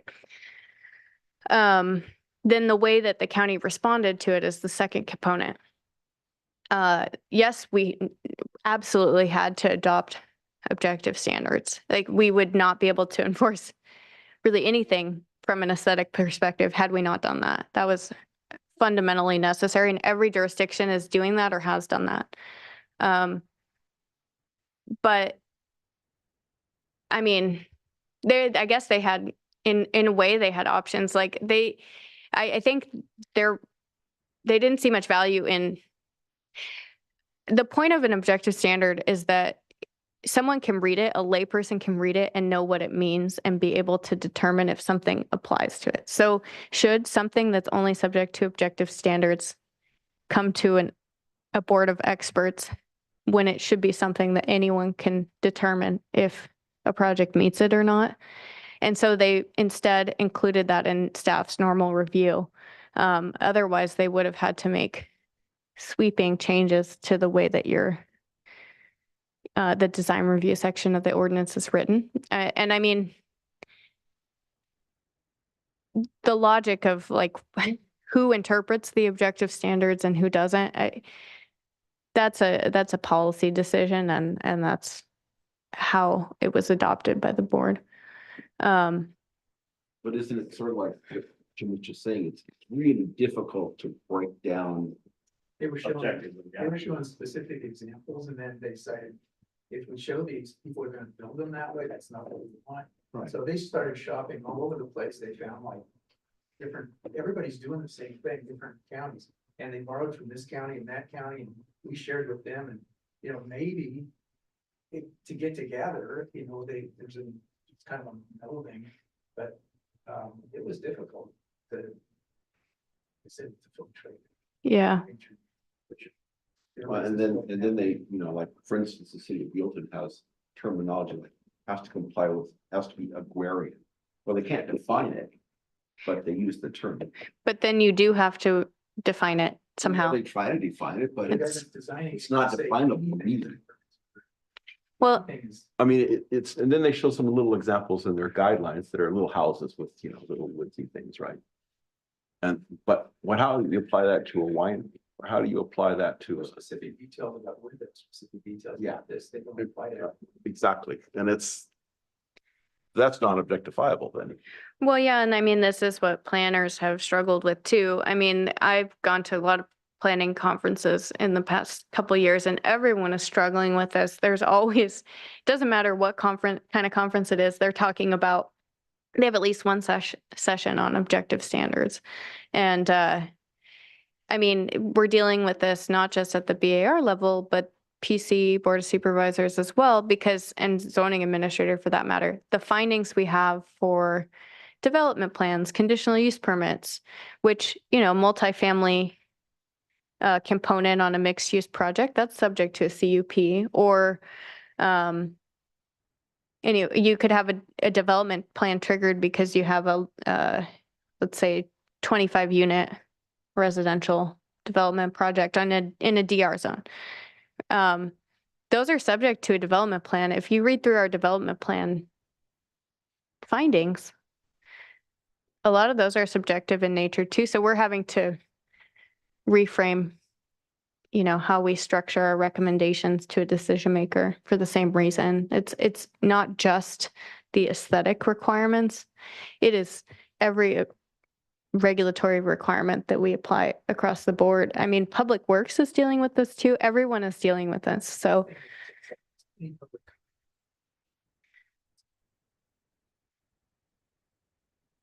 I mean, For example, they kind of. Somebody's gonna build something in an apartment building a block and a half from your house. Oh, yeah, well, those are gone, yeah. Yeah, you don't have any, or I can't park in front of my house anymore. It's all gone. Or what about the person who wants to build a 2-story ADU next door to you? Just looking down in your backyard. I don't know what the answer is, but I certainly. so I do have, Frustration. Shannon, can Go I ask you a ahead. question? Yeah, With of course. respect to the Housing Accountability Act, does that include SB 35 and Builder's Remedy? it includes, Builder's Remedy is a component of the Housing Accountability Act, yes. SB 35, AB 2162, some of these other bills that allow ministerial streamlined processing paths, like there's some that apply in commercial zones, for example. Those are not a part of the Housing Accountability Act, but they all define all projects that would be eligible for a ministerial streamlined approval path, essentially can meet the definition of a housing development project. So they also qualify for Housing Accountability Act protections. There are probably some exceptions to that, but But the design standards still apply to those, right?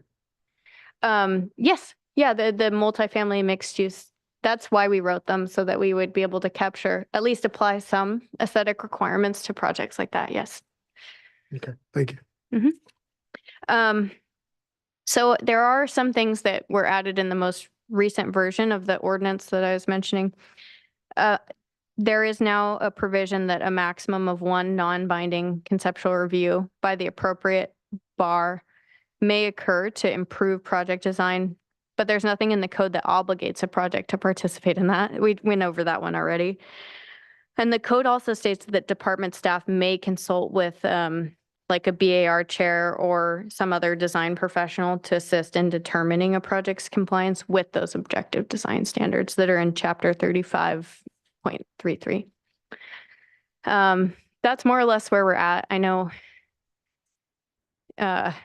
it's not like a very satisfying answer, but that is how every BAR's jurisdiction has shifted. And like I said, jurisdiction of other decision makers as well to comply with state law. And honestly, the direction that the state has moved in is pretty consistent with what the Board of Supervisors did in 2005 to apply some special provisions to the NBAR. Like most of those, well, while it's not the same specific special provisions that now apply to everyone, that it's reminiscent of what the state has done at a broader So essentially. level. The limitations that we had as an NBAR are now everybody's limitations. Well, not quite, but they've been surpassed by the state's limitations. I mean, while they in ways allow you, they limit your jurisdiction slightly, yes. I think Kevin's But- question originally was, why is NBAR different than say CBAR or SBAR? Yeah, That was my question. Well, okay, well. And basically, it's not that much different anymore.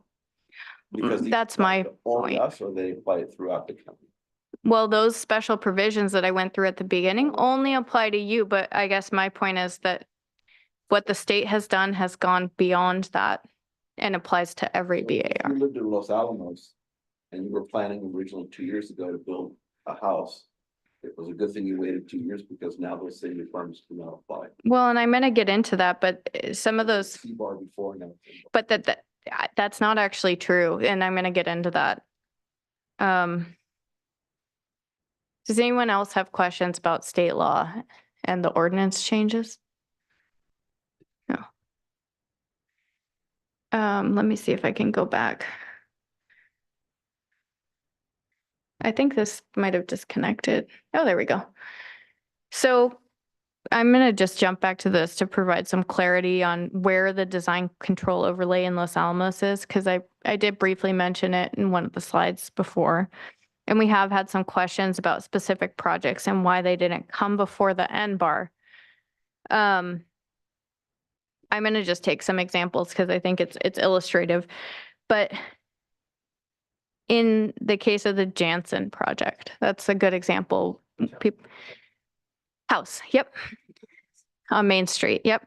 So the applicant, the reason it even came to you in the first place, applicant submitted to the BAR before applying for an entitlement, never got assigned to a planner for that reason. And people have that option to do that. But in short, if it had been assigned to a planner, they would have known at that time that it wasn't subject to NBAR review. And it also would not have been subject to CBAR review.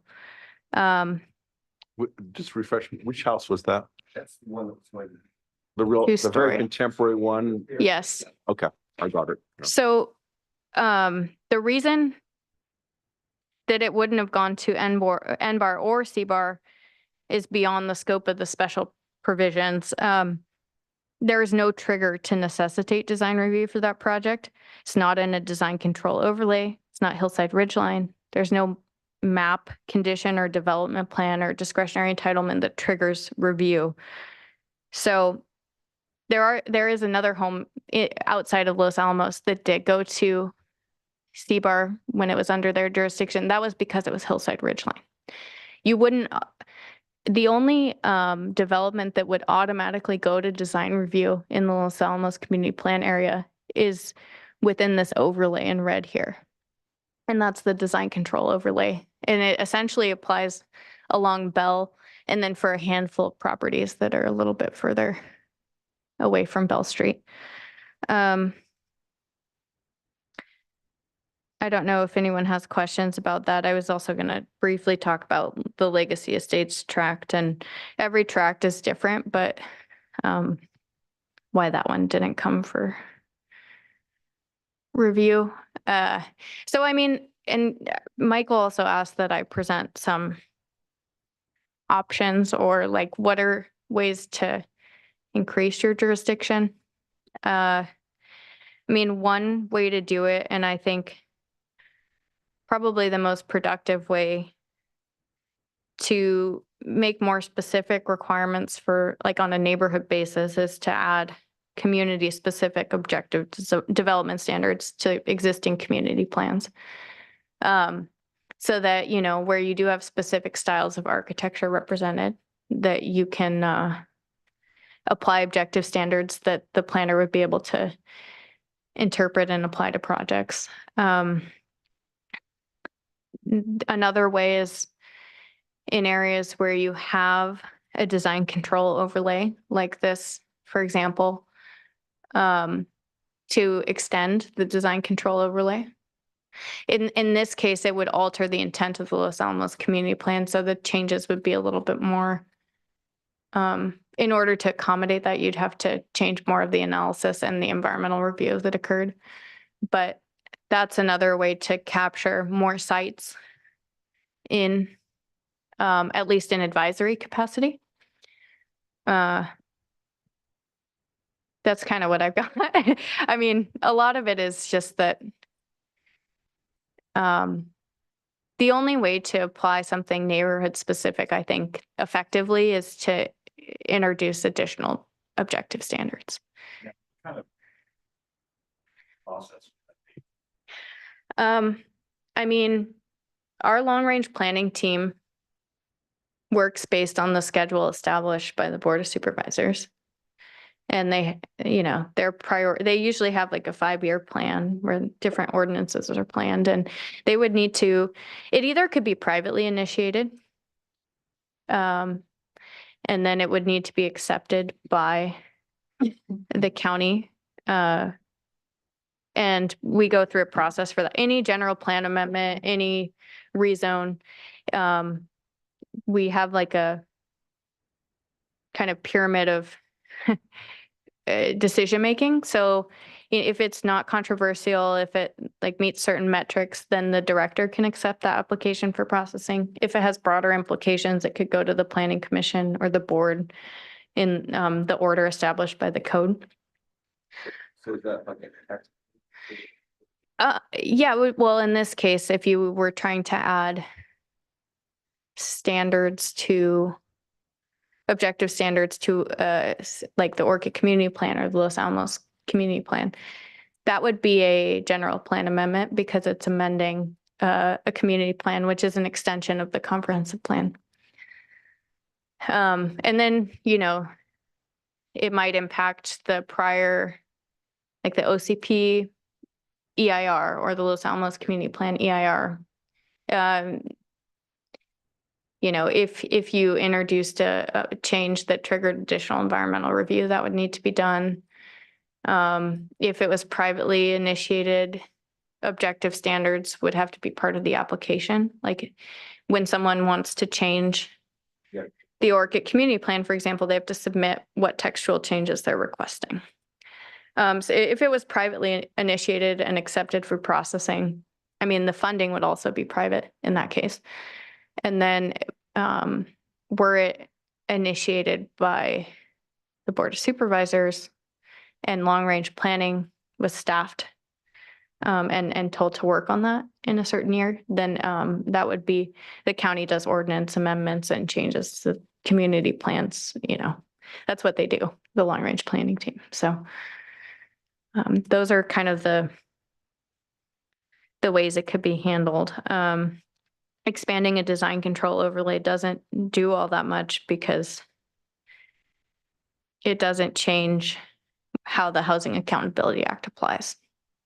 So the only way to add more specific requirements is to do it through objective standards.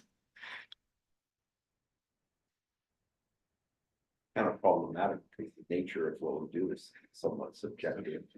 Yeah.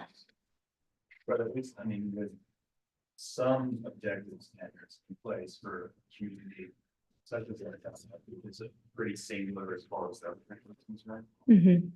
It might be a little bit more binding.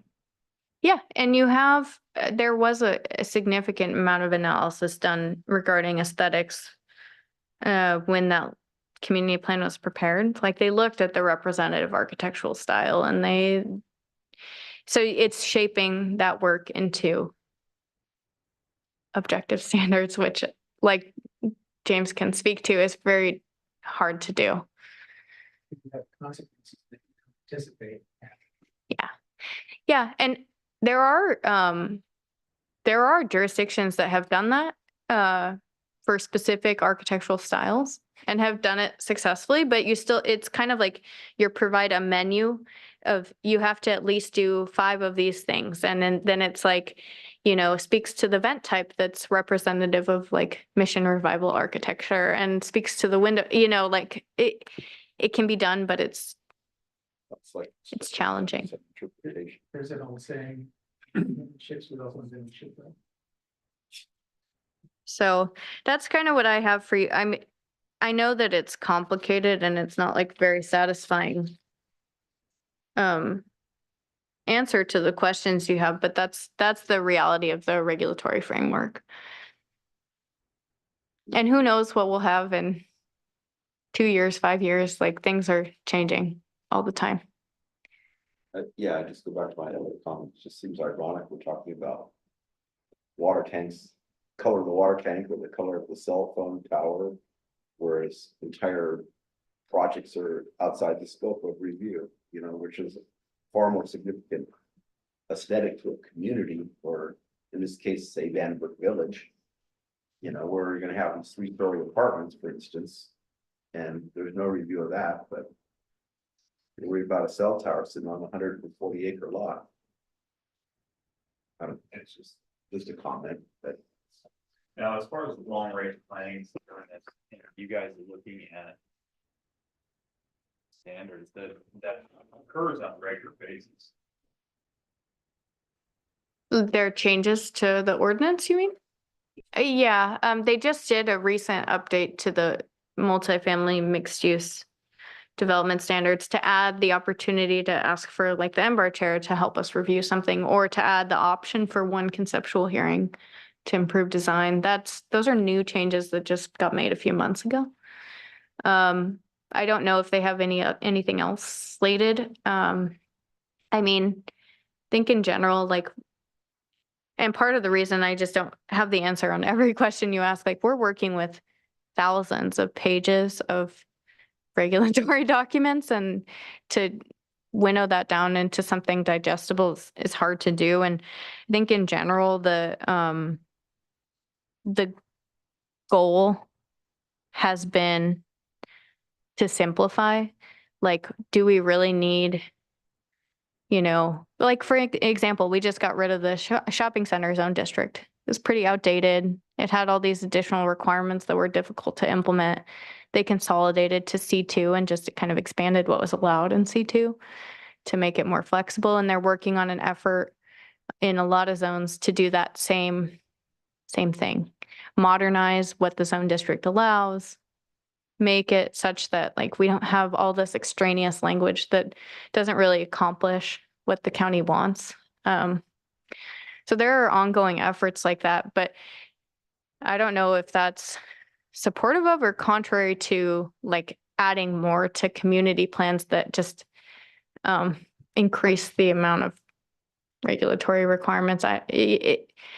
I can't speak to that. I don't know what, you know, ultimately the board is responsible for deciding what direction they want the code to go in. So the first step would probably be just talking to them about what, you know, talking to your representative about what you are interested in seeing as a change, and seeing if there's support to do, you know, what you're thinking would be an improvement.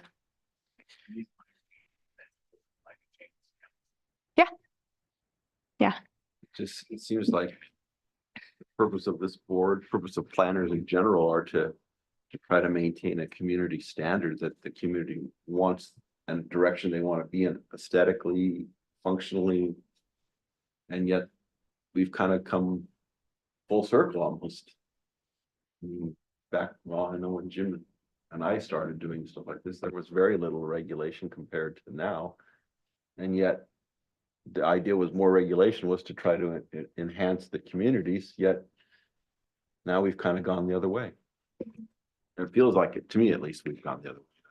Well, and that's true in an ideal world, right? Of course. But then land use regulatory requirements were abused in some circumstances in some municipalities. Oh, no question. And that's why we are where we are, I would say. Are we just open for discussion now? Yes, so. We gotta have it. You know,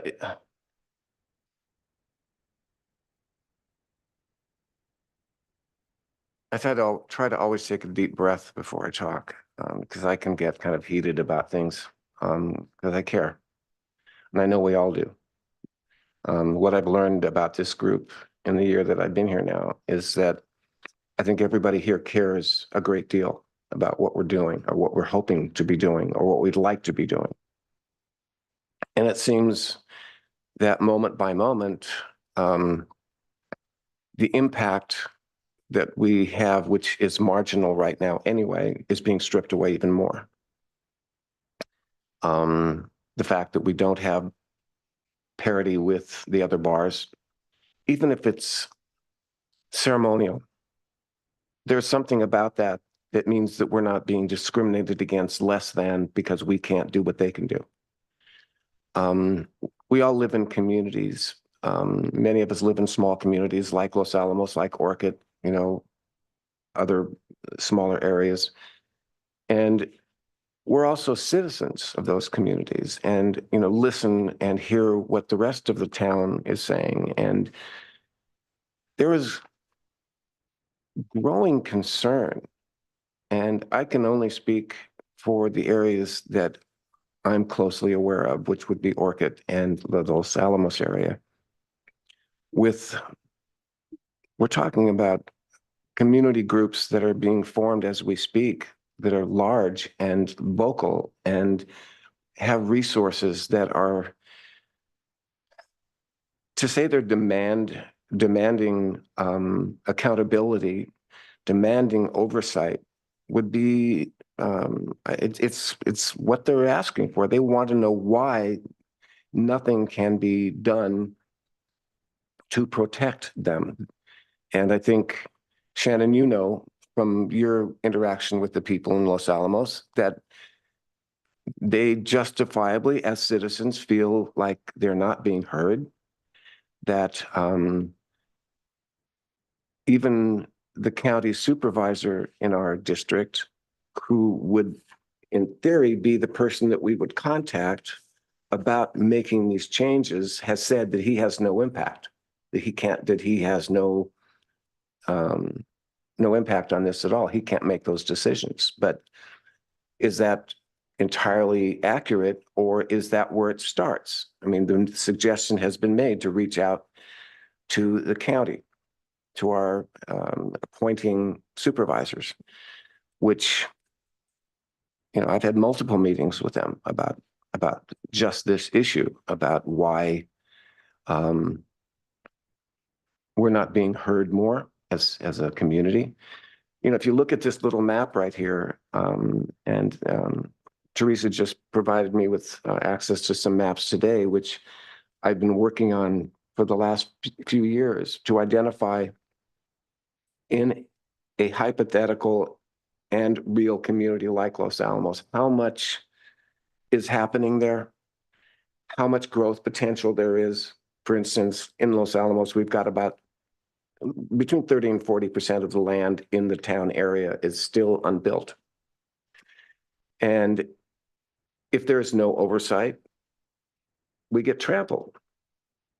Peripherally, the new subdivision that is on the other side of by Price Ranch Road, 38 acres in there, and they're talking about putting in 80 or 90 residences in there. And they came to us.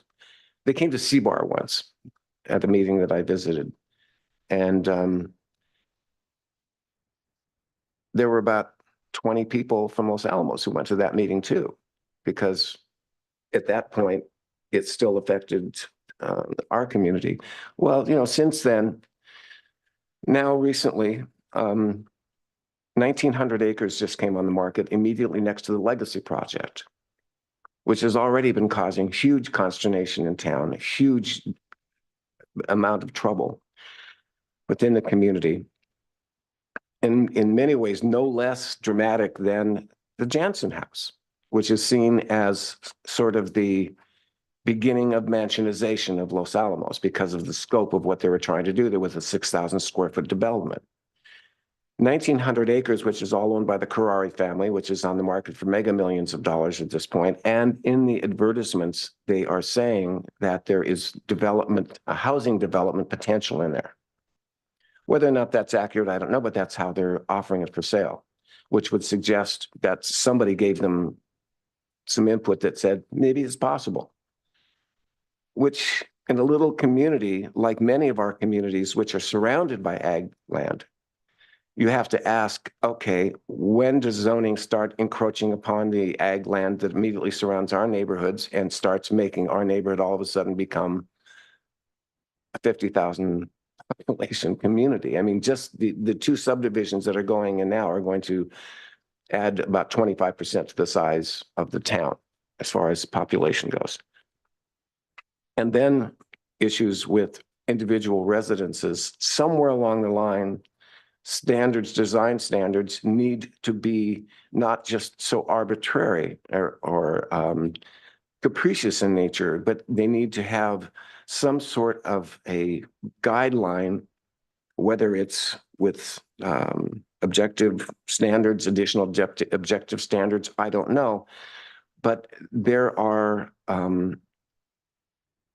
there's another house at the other end of Main Street that a lot that is being proposed to build on right now. And they also have indicated that they're not interested in coming to NBAR. They're going to go. We can't do much about that, but yet the people in town look to some sort of help, support, protection,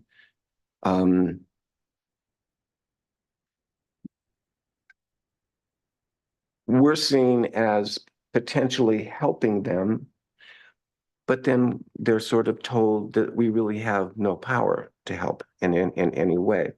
And part of that seems to be the perception that we are different than the other bars, which is true. We are different. And no way can that be explained away to me as to why we are different. Even if it was just ceremonial, it makes a difference within the communities to feel like that we're not being singled out as being different. I mean, I understand the genesis of the bars, period. I mean, I've done my research. I know how this happened. I know in discussions with other people that part of it was the exceptions were initially to protect far-flung rural areas like Sisquoc and Cuyama and other places where nobody wanted to have any design oversight whatsoever. Well, that's not what we're talking about anymore. Things are changing so dramatically and so fast in the Central Coast. And that's where we live. Statewide is one thing, nationwide is another thing, but we still have where we all live to in some way be responsible for doing our very best to protect. And if we are the only ones with our behinds hanging out because we don't have the same, at least the same power that the other bars have. I mean, that's a place that has to start. And then it seems to me that there needs to be some communication where we hear that other bodies have been involved in making decisions about what objective standards are going to be. And would there not have been some reason to assume that there might have been some discussion between the bodies about these things? Doesn't mean that there has to be, a war, but just who in this group is not here to be helpful? We're here to serve. We're not here to make things more difficult. We're here to make things better.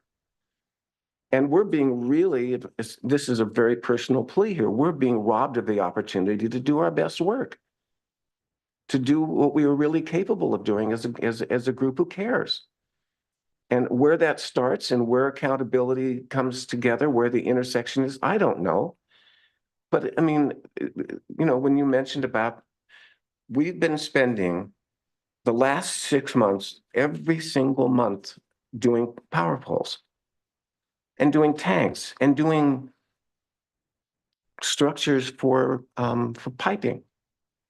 When those things have virtually no impact on the communities, And that the things that do have the impact on the communities, we are completely and summarily separated from as having no impact whatsoever. So that begs the question is, why are we even here? You know, I mean, are we redundant? Are we necessary? Are we capable of helping? Why do we get together and try so hard to make things better and only to be told that it doesn't matter? That people have figured out shortcuts, ways of getting around us, like we're being tolerated instead of being appreciated for what we're really trying to offer here. Every time you open your mouth, my friend, you offer something that is an improvement. Whether or not everybody agrees upon it, you always put your heart on the line, you put your skill on your line, you put on the line, you put your history on the line, you put your knowledge on the line. And that matters to me, and it really touches me when you do that. Every one of us in here, in one way or another, comes with that intention, but it's not manifesting very well. So how that happens going forward, I don't know. But it's an existential question, and it needs to be addressed because we all have other people outside of here that look to us for guidance and look to us for what's going on. You know, we don't just live in this room. We're only here once a month.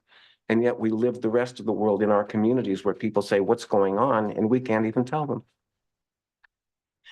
So I guess that's where my heart is right now, where my mind is.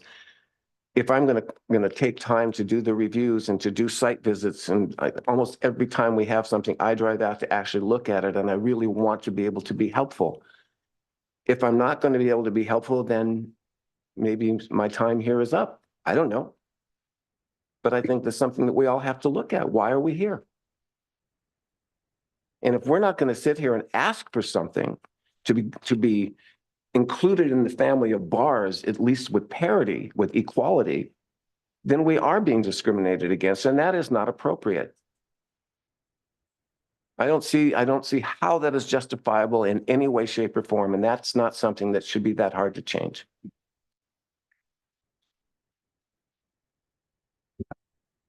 Off of soapbox.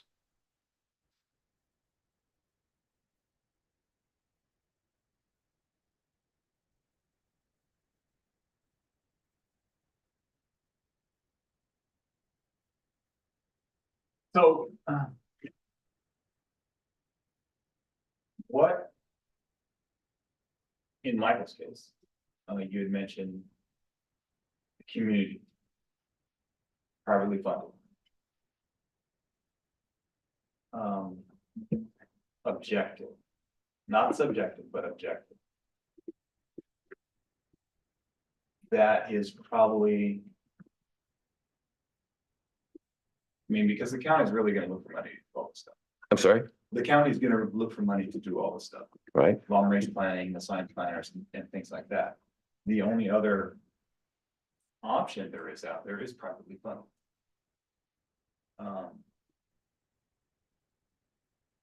And broach supervisors from that perspective. I don't know how. And it's gonna come down to what Jim did. To apply objective standards to everything. You know, I don't see them increasing the red area at all. Because it was a targeted EIR. For that specific location. So the only other option would be to put together an objective set of guidelines, community objective set of guidelines.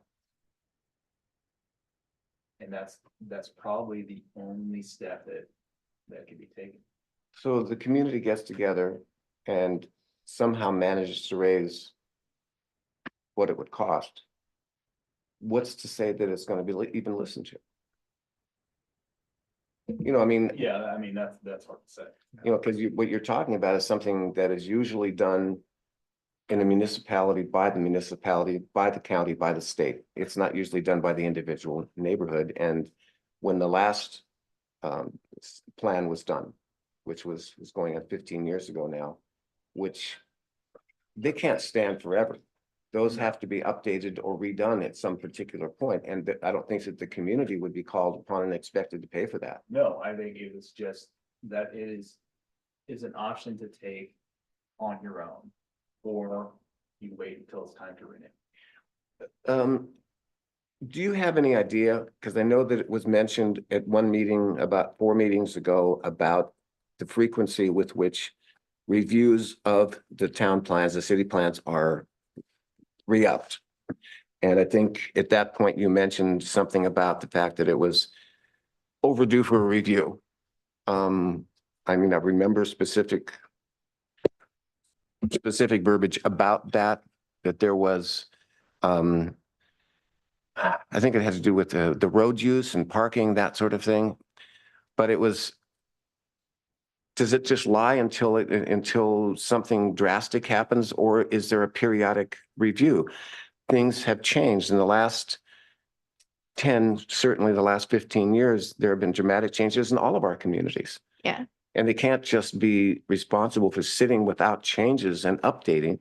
I mean, ordinances are updated every day. Yeah, community plans, there's no periodic updating or review that's, contained within them.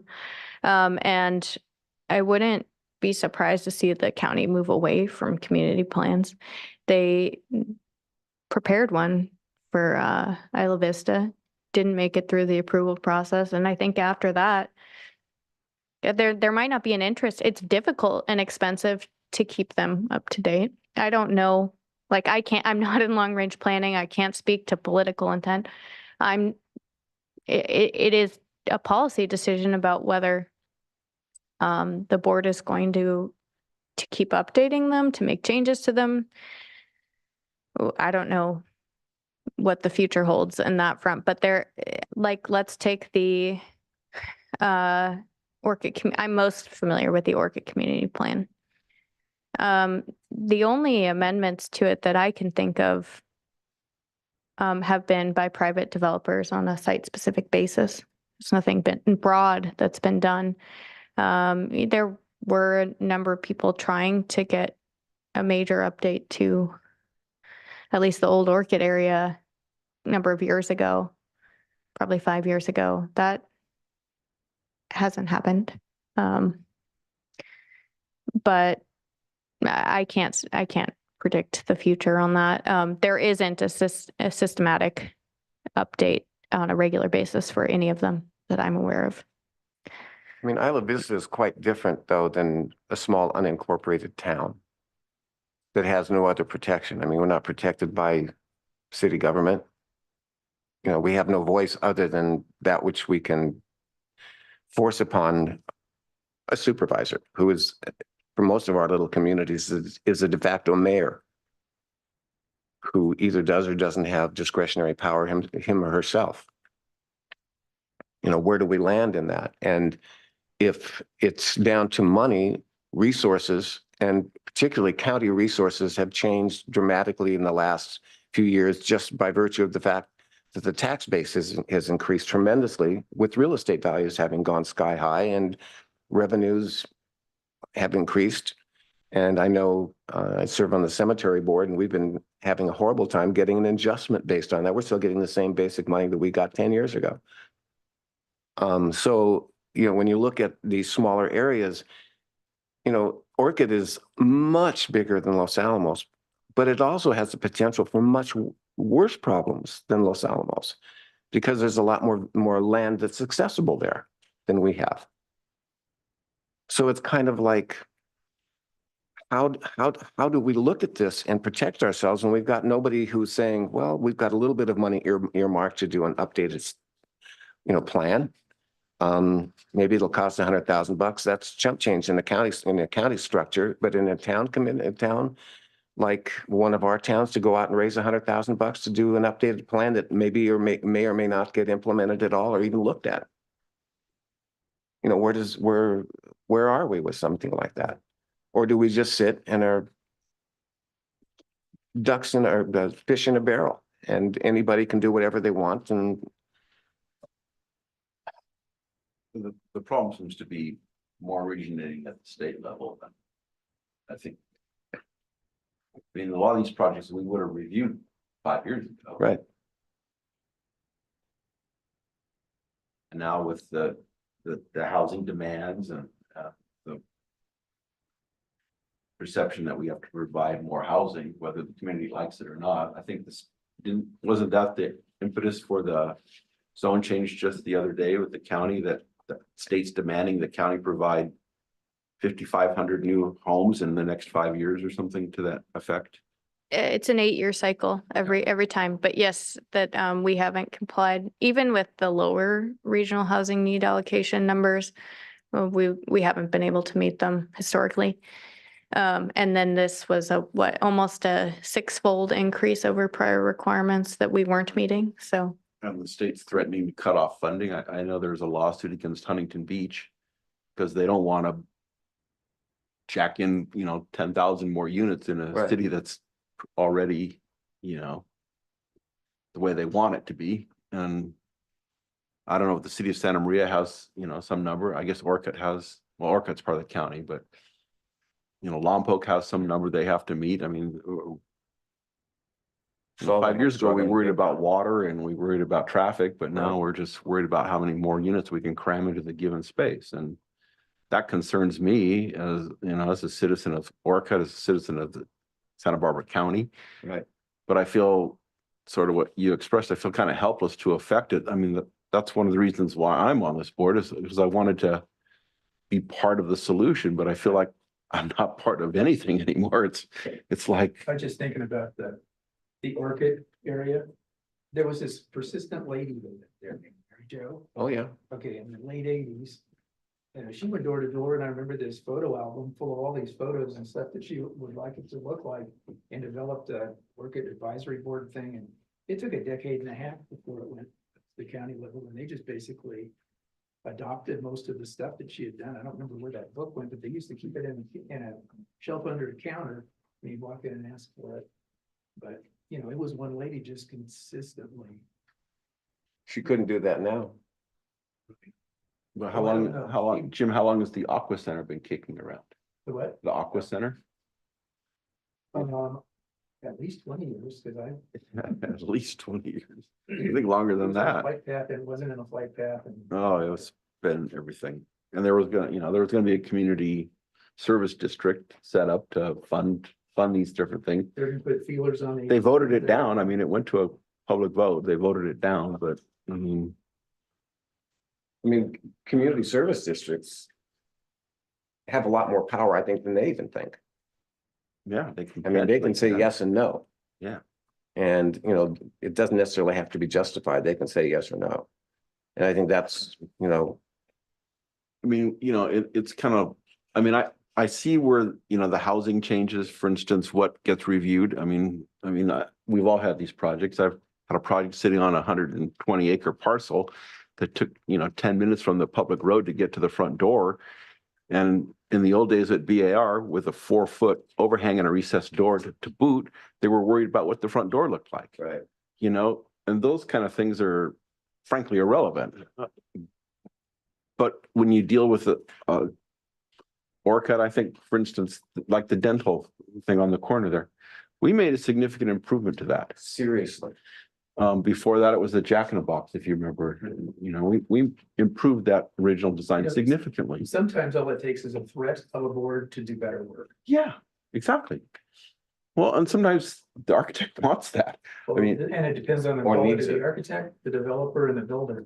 If you have all three, then you have a good project and we're irrelevant, But but We've all had projects where the owner wants to go the cheapest direction, but you tell them, well, you're not going to get this through if you don't do this and, it's a constant thing, like in a Yeah. housing trap. You'll have somebody build a really nice house, the guy wants to build a house next door 80% because it makes the most money. Yeah. And you try to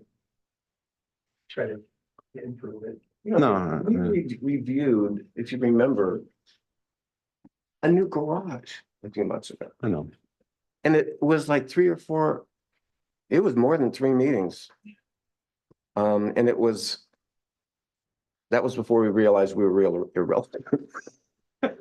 Realized that before. Yeah, Mhm. I know. I realized that before, Uh, but we improved it a lot. We improved it It shouldn't have tremendously. taken that many times to. fix No, it. guy got a free architect. Yeah. Yeah, Shannon, I appreciate the effort that you put into it. No, I think the appreciation. Absolutely. I don't know what the answer is, but I thought, now at least I understand the problem better.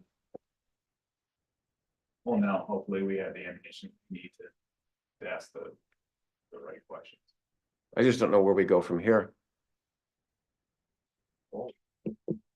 And what does that look like? Sideways. Hammering people. And who are we hammering? I'm not putting you on the spot. I'm just No, I mean, saying, we just keep talking to the people that appointed us. Get people that we know to talk to the people that appointed us. right, which is what, I know I've been doing that and. You know, I mean, eventually he's gonna then turn around to the people that right, Make him stop coming in and do this. it's gotten to the point where I feel, you know, and these walls have ears, as you know. You know, they're getting kicked down the line and, you know, after we had a meeting a few months ago when this issue first came up and,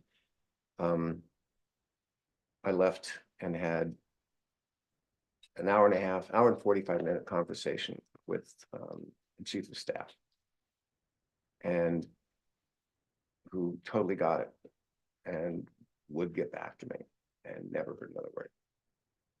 I can't, you know, and what are you gonna do? Yeah, well, I mean, I don't know if we can, So I mean, who are we yelling at? Who are we talking to? Who are we going at and asking? And what do we expect? I mean, it's about expectations at some level, and there are reasonable expectations and there are unreasonable expectations. And within that spectrum is the reality of what we could affect so that we could continue to do what we do and actually see it as, have people see it as a benefit instead of us being obstructionists.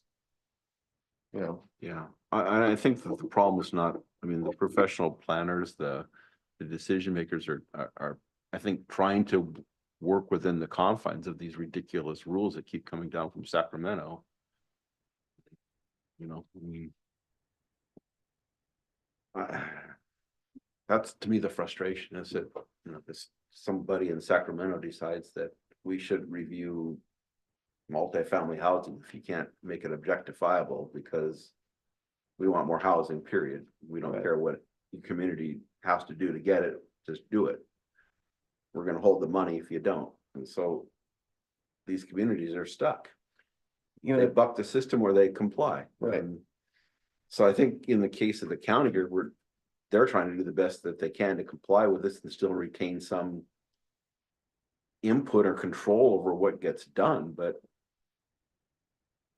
I mean, you couldn't make a finding that the 7-story senior housing building down here at the Santa Maria is compatible with anything. But yet, there it is. SB 35. Yeah, I know. I mean, it's not because the people wanted it or the county wanted it or the city wanted it. It's because they're being told they have to have it. it's, And the developers know that and they're taking advantage they're of it. taking advantage of it. They're Sure. taking advantage of it all. And I think part of the reason for that, and it goes back to a meeting that I had with Shannon and the gentleman from Santa Barbara office a few months ago, that there's no communication between the entities here. We don't know, I don't know, I don't feel like we're part of the larger team. I mean, North County versus say Seabar or South. Right. Oh, I'm talking about, you know, the whole planning situation, about that there's no communication between the elements unless occasionally somebody gets asked to sit in as an advisor. Well, yeah, I mean, again, we're all, you know, sort of factors of our own frame of reference, but we had a project some years back, way back before they had N-Bar and C-Bar, it was just bar. And the project had gone through Montecito and they had said, well, this 5,000-gallon water tank, we want it to be green to blend with the winter grass. You know where I'm going with this, Jim. So we get to BAR and they said, no, we want it to be tan because that's the color of the summer grass. Well,